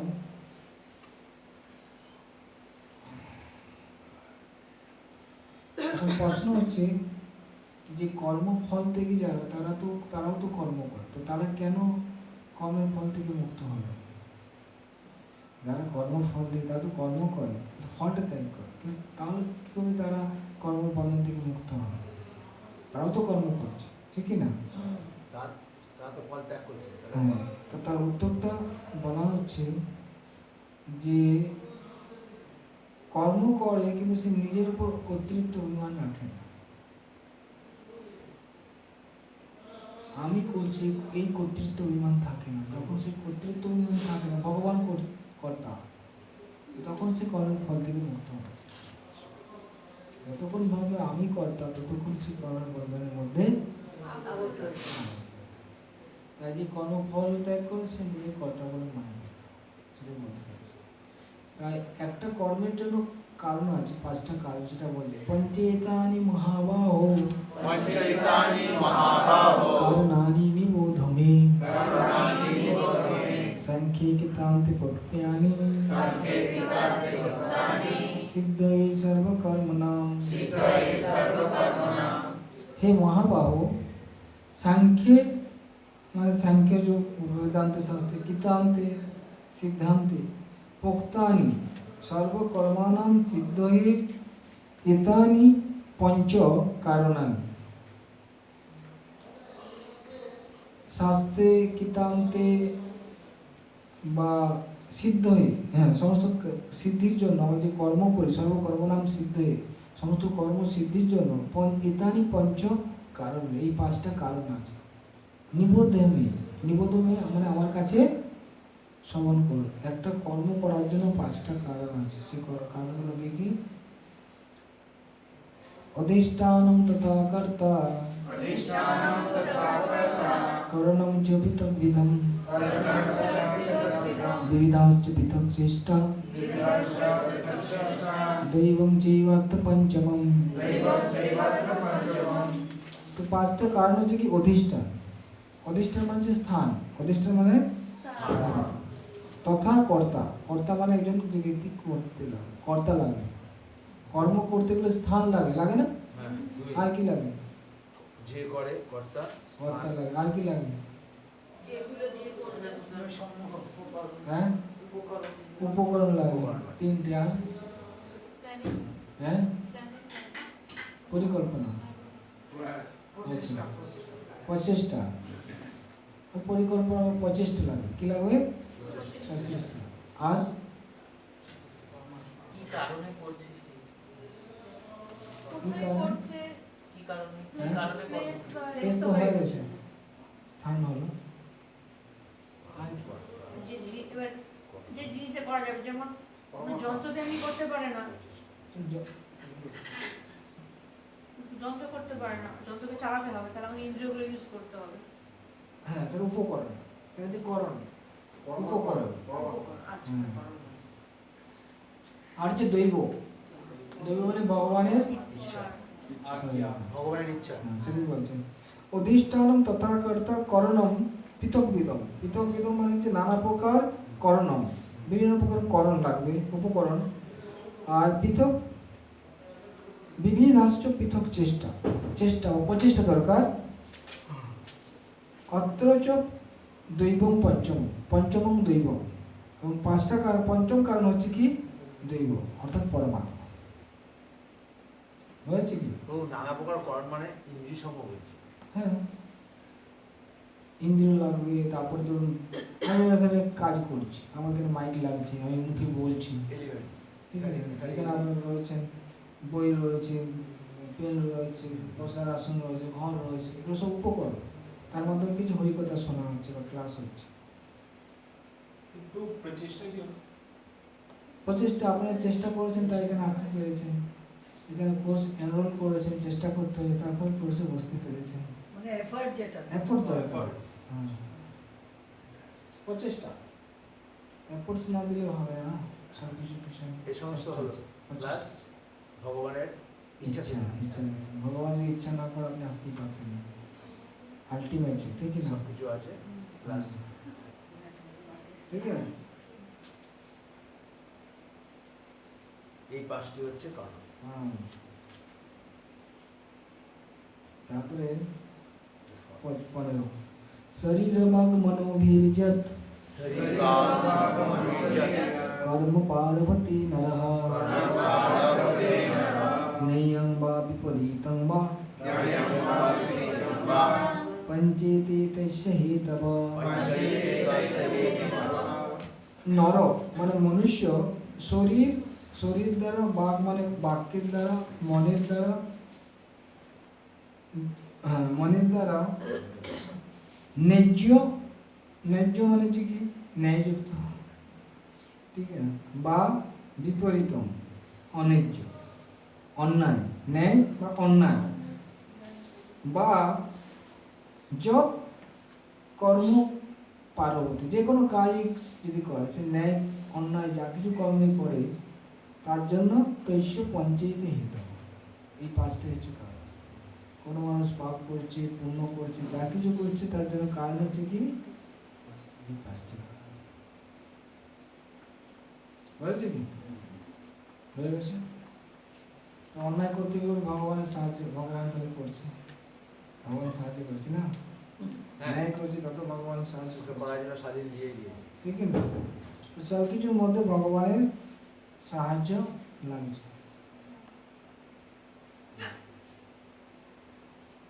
এখন 16 নম্বর, তত্রৈব সতি কর্তারম আত্মনম কেবলম তুয় পশ্যতি অকিত বুদ্ধি পশ্যতি অকিত বুদ্ধিত্বাৎ ন স পশ্যতি দুর্মতি। এবং এবং মানে এই রূপে এবং সতি তত্র ইয় কেবলম তু আত্মনম কর্তা পশ্যতি। এবং এবং সতি তত্র মানে এই যে সমস্ত কাজ, এই যে সমস্ত কার্য আছে, সেই কার্যে যে ব্যক্তি কেবলম আত্মনম কর্তা, আমি হচ্ছি করছি, পশ্যতি দর্শন করে, সে ভালো কাজ মন্দ কাজ যা কিছু কাজ সে করছে, সে মনে করে আমি হচ্ছি একমাত্র কর্তা, এটা যে দর্শন করে, পশ্যতি মানে দর্শন করে, সে হচ্ছে কি অকৃত বুদ্ধি। অকৃত বুদ্ধি মানে তার বুদ্ধি পরিপক্ক নয়, ঠিক কিনা, আর তার বুদ্ধির অভাব আছে। অকৃত বুদ্ধি মানে তার বুদ্ধির অভাব আছে, বুদ্ধির অভাববশত বা অসংস্কৃত বুদ্ধি, ঠিক আছে না, অকৃত বুদ্ধি সব দুর্মতি, তিনি হচ্ছেন কি দুর্মতি, এবং ন পশ্যতি, তিনি প্রকৃতপক্ষে দর্শন করতে পারছেন না, প্রকৃত দর্শন তার নেই, দর্শন শক্তি নেই। যে মনে করছে আমি সব কিছু করেছি, আমি ছাড়া কোনো কিছু দেখছে না, সে হচ্ছে কি অকৃত বুদ্ধি এবং দুর্মতি, তার দৃষ্টির মধ্যে ভুল আছে। তা এখন আমরা যা জগতে মানুষ যারা কাজ করছে না, তাদের বক্তব্য হচ্ছে কি কর্ম করো ফল পাবে, ঠিক আছে, কর্ম করো ফল পাবে, ভগবানের কিছু করার প্রয়োজন নেই। কর্ম করছি, আমি ইনকাম করছি, ভগবানকে আমি কেন দেবো? আমি কাজ করি, আমি খাই। হ্যাঁ, আমি কাজ করে আমি খাই, ভগবানকে কেন দেবো? ভগবান এখানে আসছে কোথায়? ভগবান এখানে কোথায়? হ্যাঁ, তার উত্তর কি আছে? আমরা ভগবানের সেবা করবো কেন, ভগবানকে দেবো কেন, অনেক সময় বলে না কেন, তার উত্তরটা কি? আমি করছি তো। কর্মফলটা ভালো কোনো কাজে লাগানো উচিত, তো আমরা যেহেতু ভগবানের সেবাতে দিচ্ছি। কেন দেবো? প্রশ্ন করতে পারি। যদি না দিই তাহলে তো অন্য কোনো মানে আমাদের ব্যাড এফেক্টস আরো থাকবে, আমরা আরো নিম্নলিখিত অধঃতলে চলে যাব।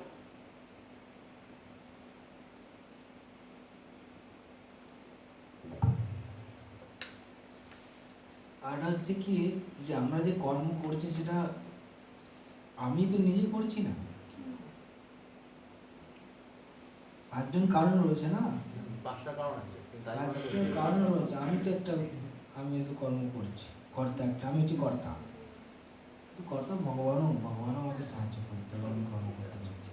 হ্যাঁ, বাকি উপকরণ ভগবানের, সব কিছু ভগবান সাহায্য করছেন। হ্যাঁ। কিন্তু রেজাল্ট ধরুন আমরা পাঁচজন মিলে একটা কোনো কোম্পানি শুরু করেছে, পাঁচজন মিলে, একজন ব্যক্তি বাড়ি দিয়েছে, একটা জায়গা দিয়েছে, একজনকার জায়গা ছিল সেই জায়গা দিয়েছে, আজন কি করছে মেটেরিয়াল দিচ্ছে, আজন কি হচ্ছে মেটেরিয়াল দিচ্ছে, আজনকে পরিশ্রম দিচ্ছি, আজনকে বুদ্ধি দিচ্ছি, প্ল্যান ইঞ্জিনিয়ার আছে এটা বাড়ি করার জন্য, আজন সাহায্য করছে বিভিন্ন রকম সরকারের বিভিন্ন রকম ট্যাক্স ইত্যাদি, বা কী করে প্ল্যান পাস করতে হবে, এইসব জিনিসগুলো দেখছি। তারপরে ধরুন বাড়িটা হলো, আপনি ধরেন আমি করেছি, তো আমি এখন এই বাড়িটা আমার, যে কাজ করছিল আর কি, যেমন আমি পরিশ্রম করে বাড়িটা বানিয়েছি, যেটা বাড়িটা হচ্ছে কি তাই ঠিক হলো, তো এটা আমি ভোগ করবো, কারণ আমি বাড়িটা বানিয়েছি, পরিশ্রম করে বানিয়েছি, তার পিছনে কি কি আছে, আর বাকি চারজন তো তার কি ভাবনাটা ঠিক আছে? ঠিক না। পড়ুন। কোনো মূর্খ লোক বুঝতে পারে না যে পরম বন্ধুরূপে পরমাত্মা তার হৃদয়ে বসে আছেন এবং তিনি তার সমস্ত কার্যকলাপ পরিচালনা করছেন। যদিও কর্মক্ষেত্র, কর্মকর্তা, প্রচেষ্টা ও ইন্দ্রিয় সমূহ এই চারটি হচ্ছে জড় কারণ, কিন্তু পরম কারণ হচ্ছে পরম পুরুষোত্তম ভগবান। সুতরাং চারটি জড় কারণকেই কেবল দেখা উচিত নয়, পরম নিমিত্ত যে কারণ তাকেও দেখা উচিত। যে পরমেশ্বরকে দেখতে পায় না সে নিজেকেই কর্তা বলে মনে করে।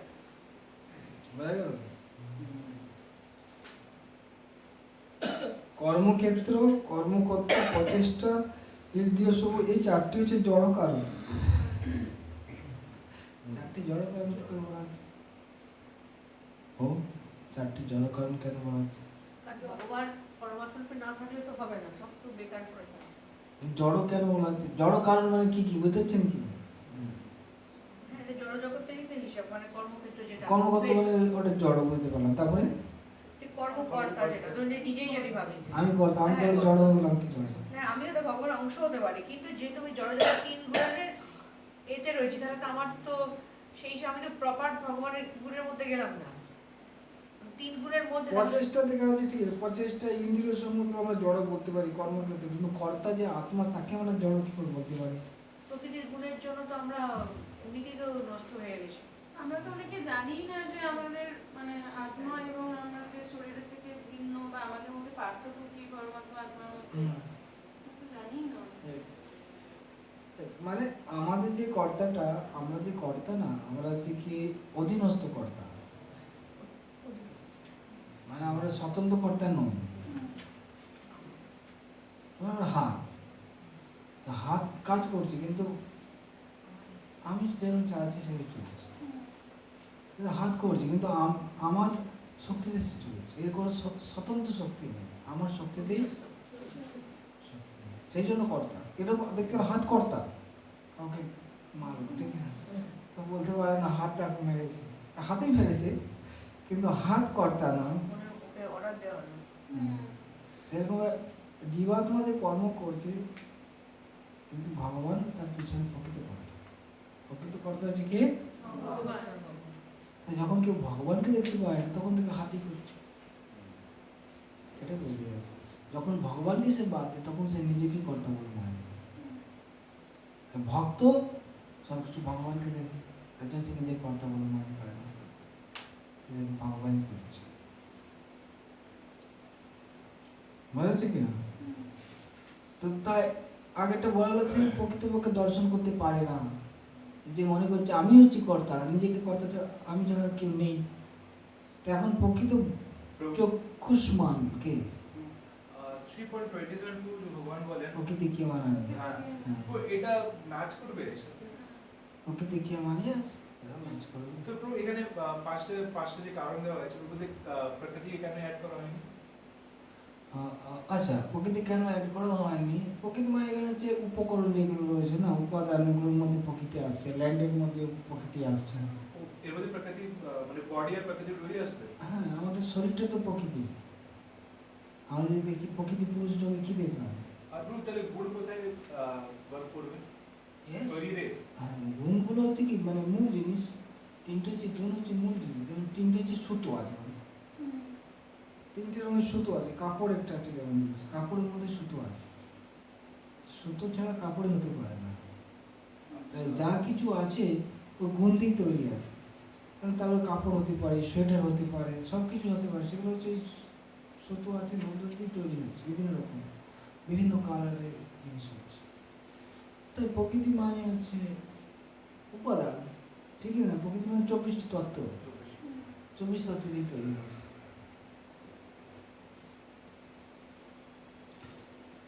আর প্রকৃতি কে কে চালাচ্ছে? ভগবান চালাচ্ছে। তার জন্য তো ভগবান আছে, আর প্রকৃতিকে আর কিছু বলছে না। প্রকৃতি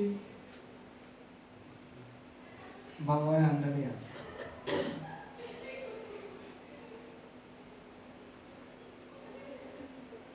তো তাই বুদ্ধিমান মানুষকে বা সুবুদ্ধিমান মানুষকে বা চক্ষুষ্মান ব্যক্তিকে কি বলা হচ্ছে? কোশ্চেন বলা হচ্ছে চক্ষুষ্মান ব্যক্তি কে? আগেরটা কি বলা হয়েছিল? সে প্রকৃতি দর্শন করতে পারে না, মানে তার চক্ষু নেই। আগে তো বলা হলো কি তার বুদ্ধির অভাব আছে, অকৃতাৎ মন, অকৃত বুদ্ধি, অকৃত বুদ্ধি। কৃত বুদ্ধি ব্যক্তির লক্ষণ কি সেটা ইউজ করবে। যস্য ন অহংকৃত ভাব বুদ্ধি যস্য ন লিপ্যতে হত্যাপি চ ইমান লোকান নহন্তি ন নিবধ্যতে। দেখুন কি বলছে, এটা ইম্পর্টেন্ট শ্লোক। যস্য অহংকৃত, যস্য অহংকৃত মানে যার অহংকার নেই। যস্য অহংকৃত ভাব ন, যস্য অহংকৃত ভাব ন, যার অহংকার ভাব নেই। না অহংকৃত মানে অহংকার নেই, ঠিক আছে। বুদ্ধি যস্য বুদ্ধি ন লিপ্যতে, এবং যার বুদ্ধি লিপ্ত হয় না। কোথায় লিপ্ত হয় না? কর্মফলে লিপ্ত হয়। বুঝেছে কি? যা অহংকার ভাব নেই মানে কি আমি কর্তা, আমি হচ্ছে কর্তা, এই ভাবটা নেই। আর যার বুদ্ধি লিপ্ত হয় না, কিসে লিপ্ত হয় না? ফলে। এরকম ব্যক্তি কি করতে পারে? স ইমান লোকান হত্যাপি ন হন্তি ন নিবদ্ধতে। সে যদি সমস্ত জগতের লোককে হত্যা করে তাহলে সে হত্যা করছে না, ন নিবদ্ধতে, এবং সে বন্ধন আবদ্ধ হবে না। অর্জুন কত ব্যক্তিকে মেরেছিল যুদ্ধে, তার জন্য তার কর্মফল ভোগ করতে হয়েছিল, ঠিক না? কেন? দুটো জিনিস তার ছিল না, একটা হচ্ছে সে নিজে কর্তা বলে মনে করেনি, আর আরেকটা হচ্ছে ফলের প্রতি আসক্ত ছিল। সে চায়নি যুদ্ধ করতে চাইছে, সে ভিক্ষা করতে চাইছে। সে নিজের ইচ্ছায় যুদ্ধ করেনি, নিজের জন্য করে, নিজের জন্য করে, নিজের ইচ্ছাও করে, নিজের জন্য করে, আর কর্মফলে আশা ত্যাগ করে। হ্যাঁ, কর্তার ভাব তার ছিল না, অহংকার ভাব ছিল না, আমি করছি। এই ভাবটা তার, যে এইভাবে করতে পারে সে কোনো কিছু বন্ধনের কারণ হবে না। আপনি একটা কথা বলছেন, কোশ্চেন করছিলেন যে কেউ যদি মানে অসৎ উপায়ে উপার্জন করে ভগবানকে দেয় সেটা কী হবে, এটা অনেকটা তার সাথে মিল আছে। তার মধ্যে যদি এরকম ভাবনা থাকে, যার অহংকার ভাব নিয়ে এবং তার ফলের প্রতি আসক্তি নিয়ে সে যদি এরকম কাজও করে, সেটা তার বন্ধন হবে না। এটাই সেটাই বলতে চাচ্ছি, ভগবানের জন্য করা। সেটা অবশ্যই ভগবানের জন্য বা এরকম ভগবান, অবশ্যই ভগবানের জন্য করতে হবে এবং তার কোনো অহংকার ভাব নেই। সে আমি কর্তা বলে নিজেকে মনে করে না এবং সেই ফলের প্রতি আসক্ত হয় না।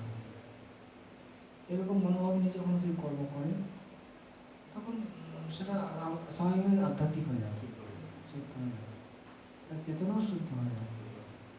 তখন অসত্যভাবে কাজ করতেই যাবে না স্বাভাবিকভাবে, অসত্যভাবে কাজ করতেই যাবে।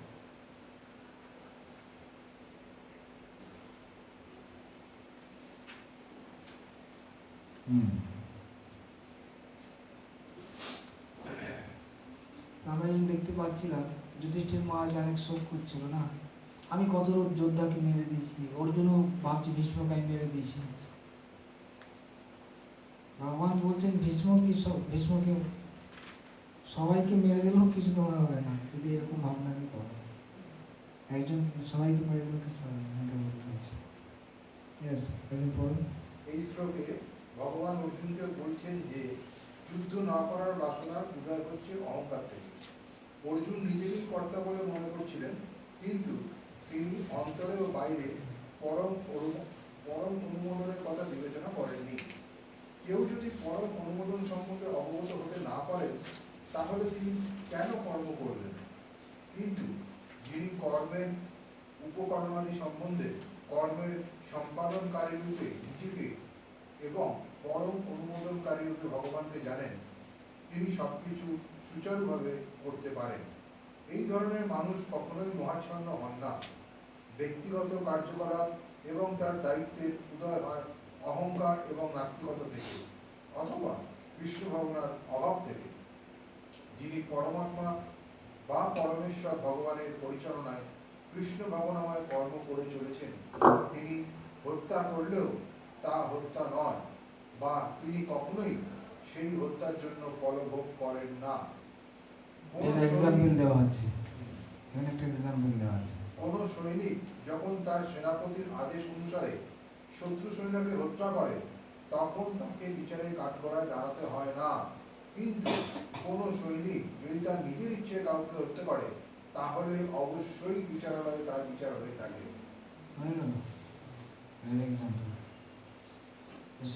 অনেককে মেরে দিতে পারে, এখানে অর্ডার আছে, কিছু হবে না, হয়তো তাকে প্রাইজ দেওয়া হবে, অনেক চক্র দেওয়া হয়, পরমবীর চক্র, অনেক শত্রুকে মেরে দিয়েছে, ঠিক না?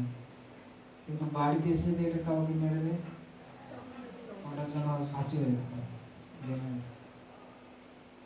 সেরকম আমরা যখন ভগবানের জন্য করবো তখন ভগবানের অর্ডারে সাত খুন মাপ,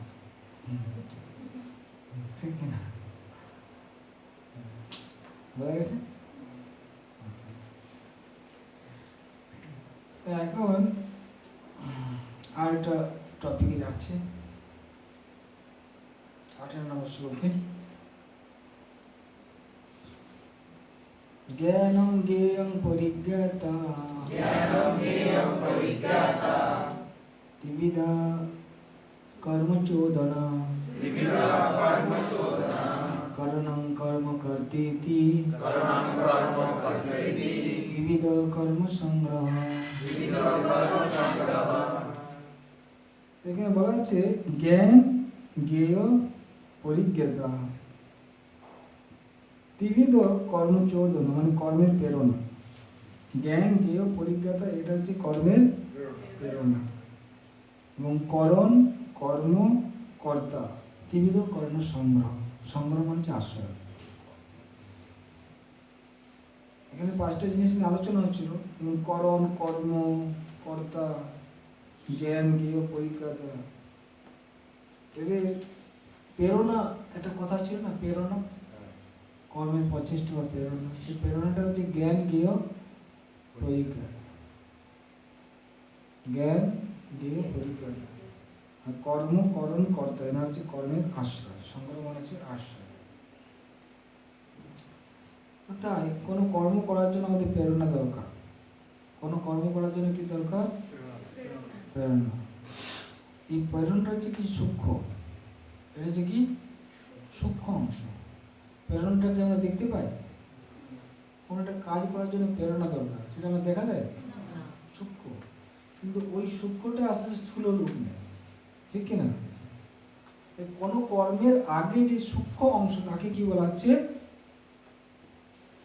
প্রেরণা, ঠিক কিনা?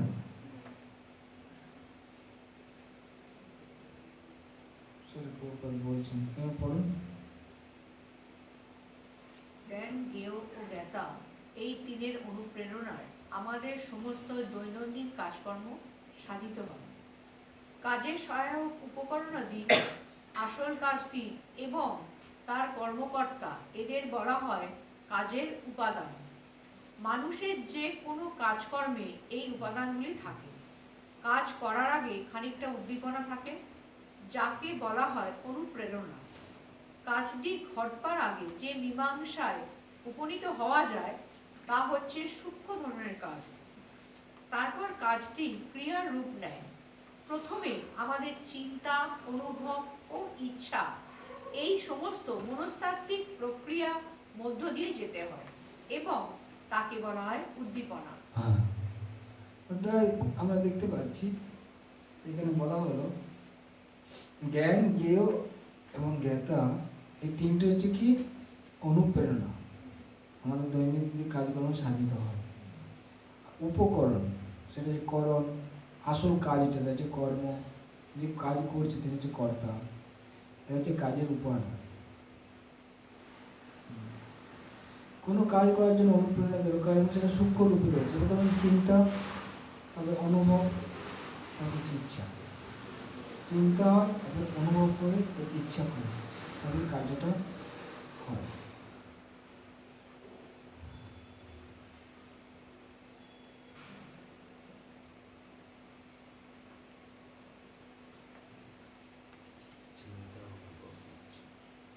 तो 19 नंबर श्लोक।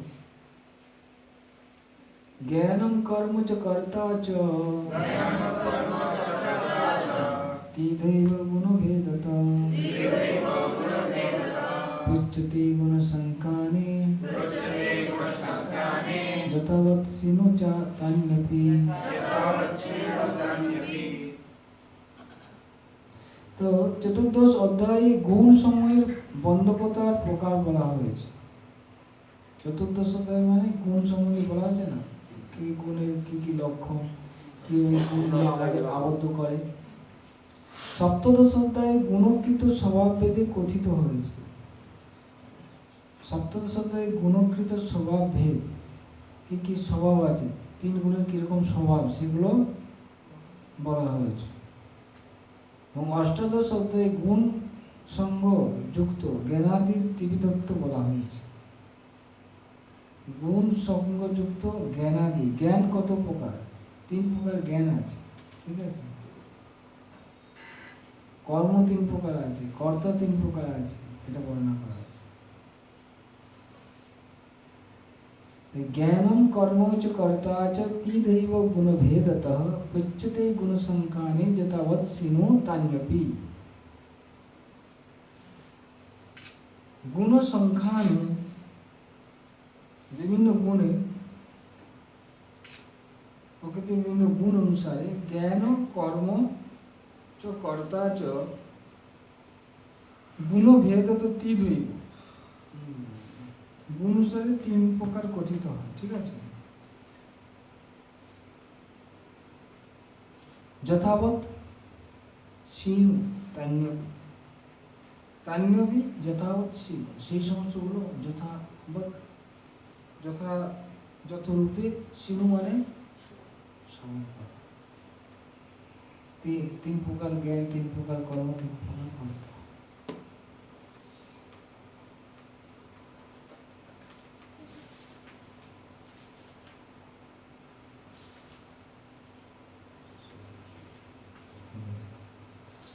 ত্রিবিধ জ্ঞানের মধ্যে সাত্বিক জ্ঞানের স্বরূপ এখানে বলা আছে।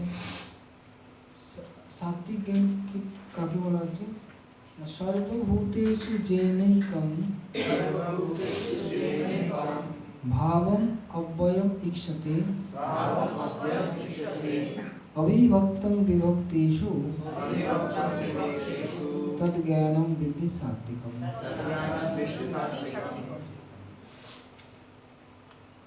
যেন মানে যে যার দ্বারা যেন বিভক্তেষু সর্বভূতেষু একম ভাবম অবিভক্তম অব্যয়ম ঈক্ষতে। যেন যার দ্বারা বিভক্তেষু সর্বভূতেষু মানে সমস্ত জীবের মধ্যে ভাব, প্রতিটা জীব আলাদা আলাদা আছে না, তো সমস্ত জীব হচ্ছে আলাদা আলাদা আলাদা জীবের মধ্যে একম ভাবম ঈক্ষতে, একম অব্যয়ম ভাবম ঈক্ষতে। বুঝেছি কি? এক অব্যয় ভাব পরিলক্ষিত হয়, তদ জ্ঞানম সাত্বিকম। আর কি আছে? সাত্বিক। যে জ্ঞানের দ্বারা সমস্ত পানিতে এক অবিভক্ত কি আছে? চিন্ময় ভাব দর্শন হয়। অনেক জীব পরস্পর ভিন্ন হলো চিন্ময় সত্তা তারা সবাই ঠিকই আত্মা। সেই জ্ঞান তাকে কি বলা হচ্ছে?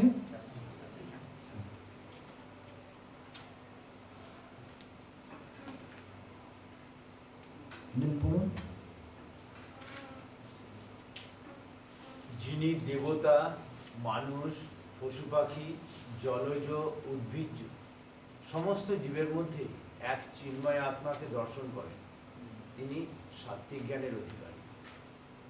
প্রতিটি জীবের মধ্যে একটি চিন্ময় আত্মা রয়েছে, যদিও তাদের পূর্বকৃত কর্ম অনুসারে ভিন্ন ভিন্ন ধরনের দেহ অর্জন করেছে।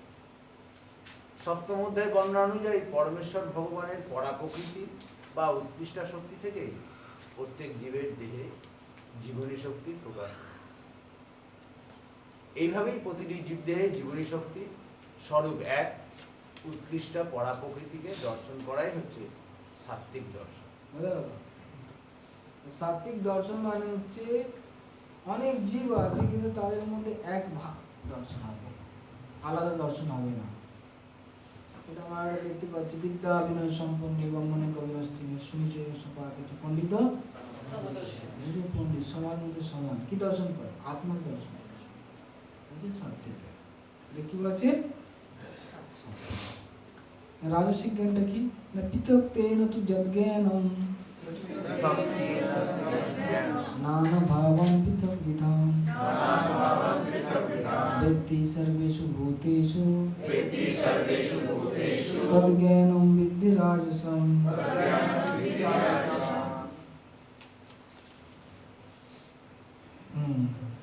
পৃথক তেন তু যদ্জ্ঞানম, পৃথক রূপে যদ্জ্ঞানম সর্বেষু ভূতেষু পৃথক বিধম নানা ভাবান ব্যক্তি।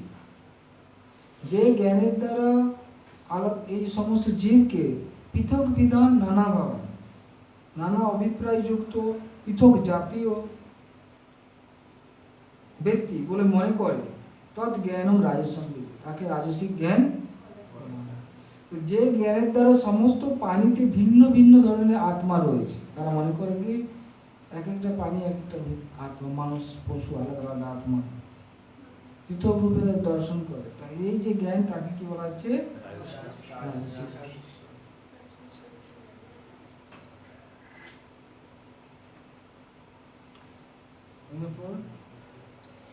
জড় দেহটি হচ্ছে জীব এবং দেহটি নষ্ট হয়ে গেলে তার সঙ্গে সঙ্গে চেতনাও নষ্ট হয়ে যায় বলে যে ধারণা, তাকে বলা হয় রাজসিক জ্ঞান। সেই জ্ঞান অনুসারে দেহের বিভিন্নতার কারণ ভিন্ন ভিন্ন রকমের চেতনার প্রকাশ। এছাড়া পৃথক কোনো আত্মা নেই যার থেকে চেতনার প্রকাশ হয়।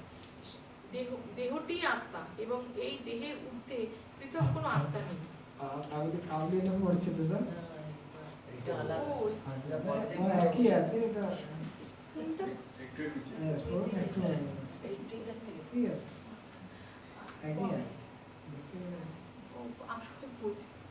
বর্তমান শ্লোকে আপনি মানে ঠিক আছে ঠিক পর যেটা বলেছেন বলুন।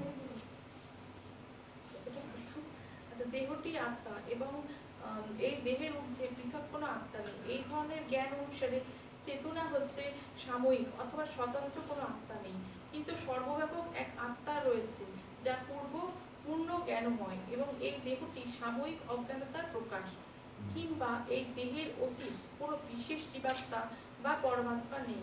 এই ধরনের সমস্ত ধারণাগুলি রজগুণ থেকে জাত বলে গণ্য করা হয়। বুঝলো? তো এখানে বলা হচ্ছে কি যে গো মনুষ্য ভৌতিক দেহ সঙ্গে যে অধিষ্ঠান আছে তা পরস্পর পৃথক, বিনাশের সঙ্গে আত্মা বিনাশ হয়ে যায়। মানুষ পশুদের আলাদা আলাদা আত্মা আছে, মৃত্যুর পর সব শেষ। এই জ্ঞানটা হচ্ছে রাজসিক জ্ঞান। অনেকে বলে কি দেহই হচ্ছে কি আত্মা, দেহ হচ্ছে কি জৈনগণ বলে আত্মা দেহ হতে ভিন্ন, কিন্তু দেহ পরিমিত। বৌদ্ধগণ বলে আত্মা ক্ষণিক বিজ্ঞান রূপ, কিছুক্ষণের জন্য বিজ্ঞান রূপ। মাইকগণ বলে নিত্য বিজ্ঞান রূপ বিভূই আত্মা, মানে জ্যোতি আর কি, সেটাই হচ্ছে আত্মা। তার্কিকগণ বলে আত্মা দেহ থেকে স্বতন্ত্র, 9টি বিশেষ গুণের আশ্রয় অজড়।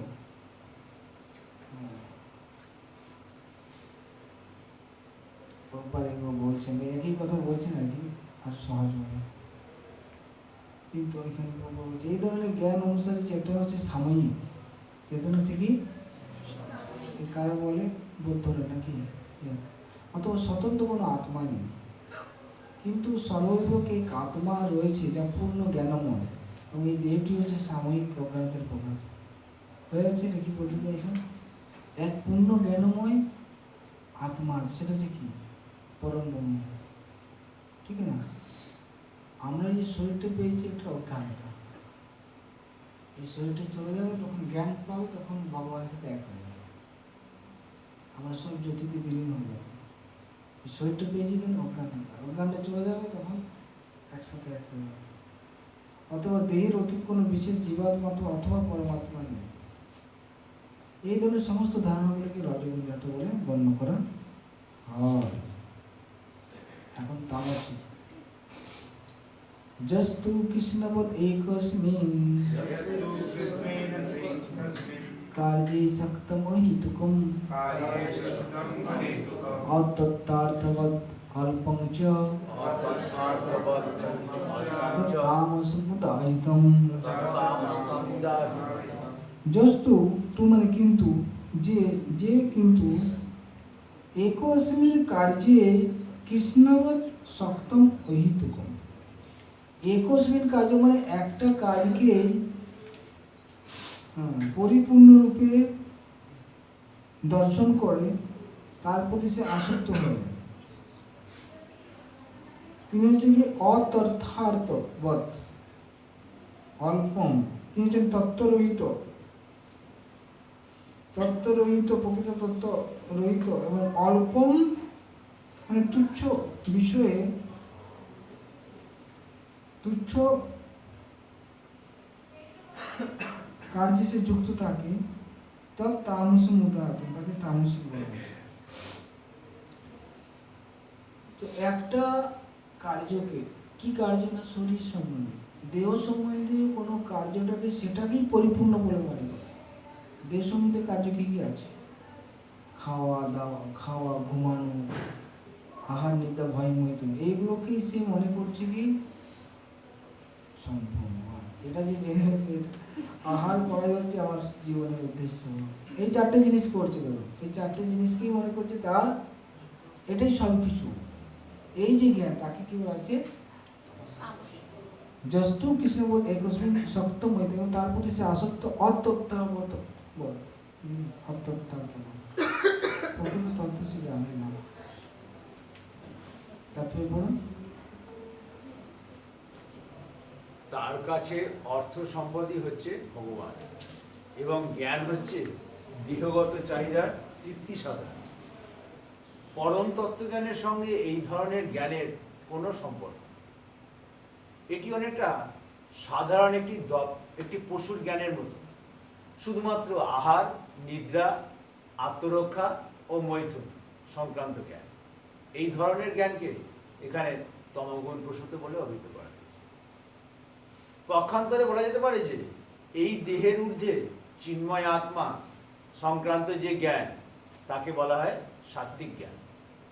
মনোধর্ম ও জাগতিক যুক্তিতর্কের মাধ্যমে যে সমস্ত মতবাদ ও ধারণা সম্পর্কিত জ্ঞান তা হচ্ছে রজগুণাশ্রিত, এবং কেবলমাত্র দেহ সুখ ভোগের উদ্দেশ্যে যে জ্ঞান তা হচ্ছে তমগুণাশ্রিত।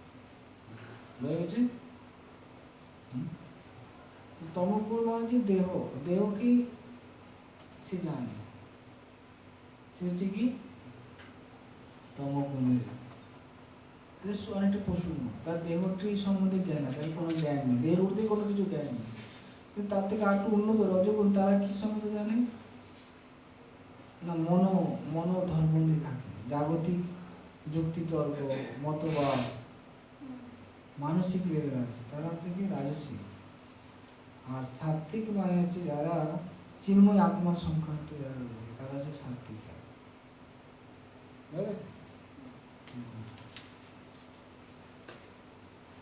এখন ত্রিবিধ কর্মের মধ্যে সাত্ত্বিক কর্ম সম্বন্ধে এখন জ্ঞান হয়ে গেল, এখন কি হচ্ছে কর্ম সম্বন্ধে বলছেন, কর্ম আর কর্তা বলো, এখন সাত্ত্বিক কর্তা সম্বন্ধে বলছেন। নিয়তং সঙ্গরহিতং অরাগদেশত কৃতং অফলপেপ্সুনা কর্ম যত্তৎ সাত্ত্বিকমুচ্যতে।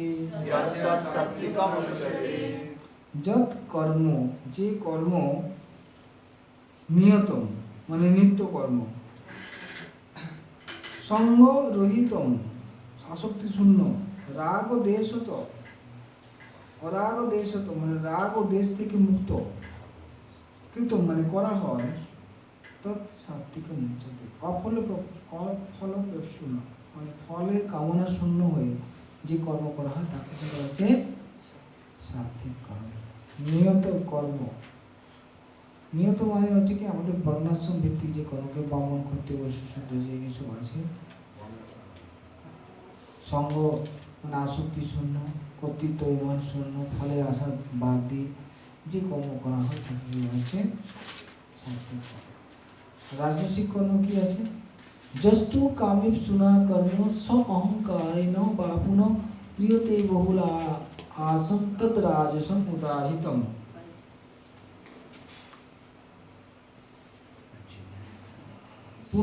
পুনরায় কামেপ্সুনা মানে ফলের আকাঙ্ক্ষা যুক্ত, ফলের আকাঙ্ক্ষা যুক্ত বা স্ব অহংকারেণ, স্ব অহংকার মানে অহংকার, কি অহংকার, আমি কর্তা, স্ব অহংকারেণ যস্তু বহুল আয়াসম, বহুল আয়াসম মানে অনেক কষ্টসাধ্য, যস্তু কর্ম, যে কর্ম ক্রিয়তে করা হয় তৎ রাজসং উদাহৃত, তাকে হচ্ছে রাজসিক কর্ম। রাজসিক কর্ম কাকে বলা হচ্ছে, কিছু কাকে বলা হচ্ছে, ফলের আকাঙ্ক্ষা যুক্ত, অহংকার বশত, অনেক কষ্ট সাধ্য কর্ম, সেটাকে কি বলা হচ্ছে? কোন উদাহরণ আছে?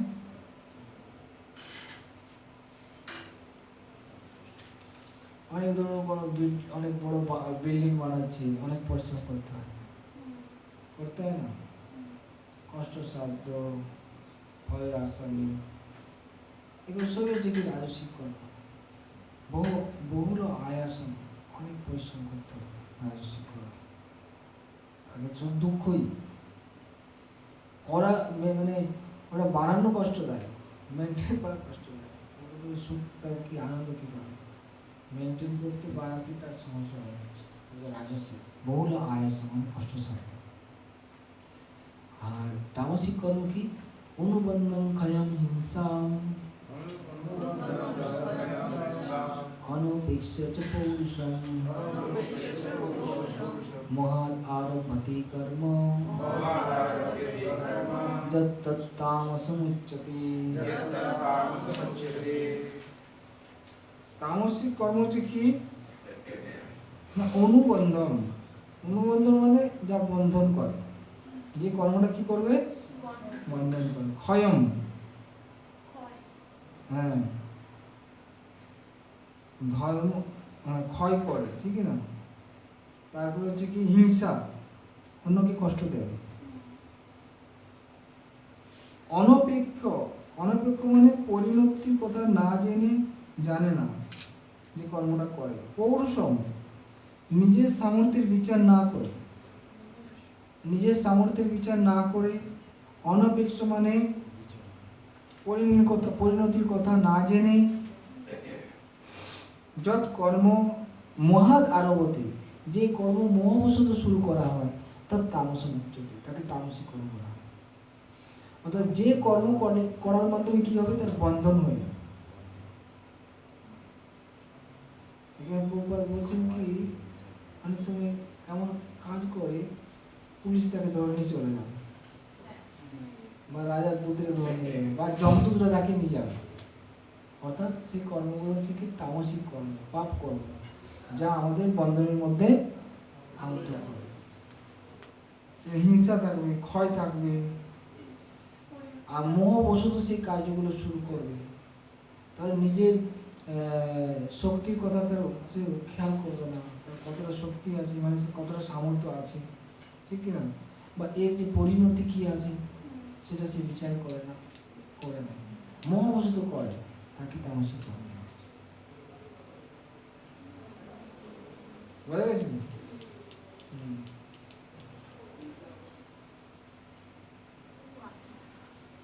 এতটাই নাকি?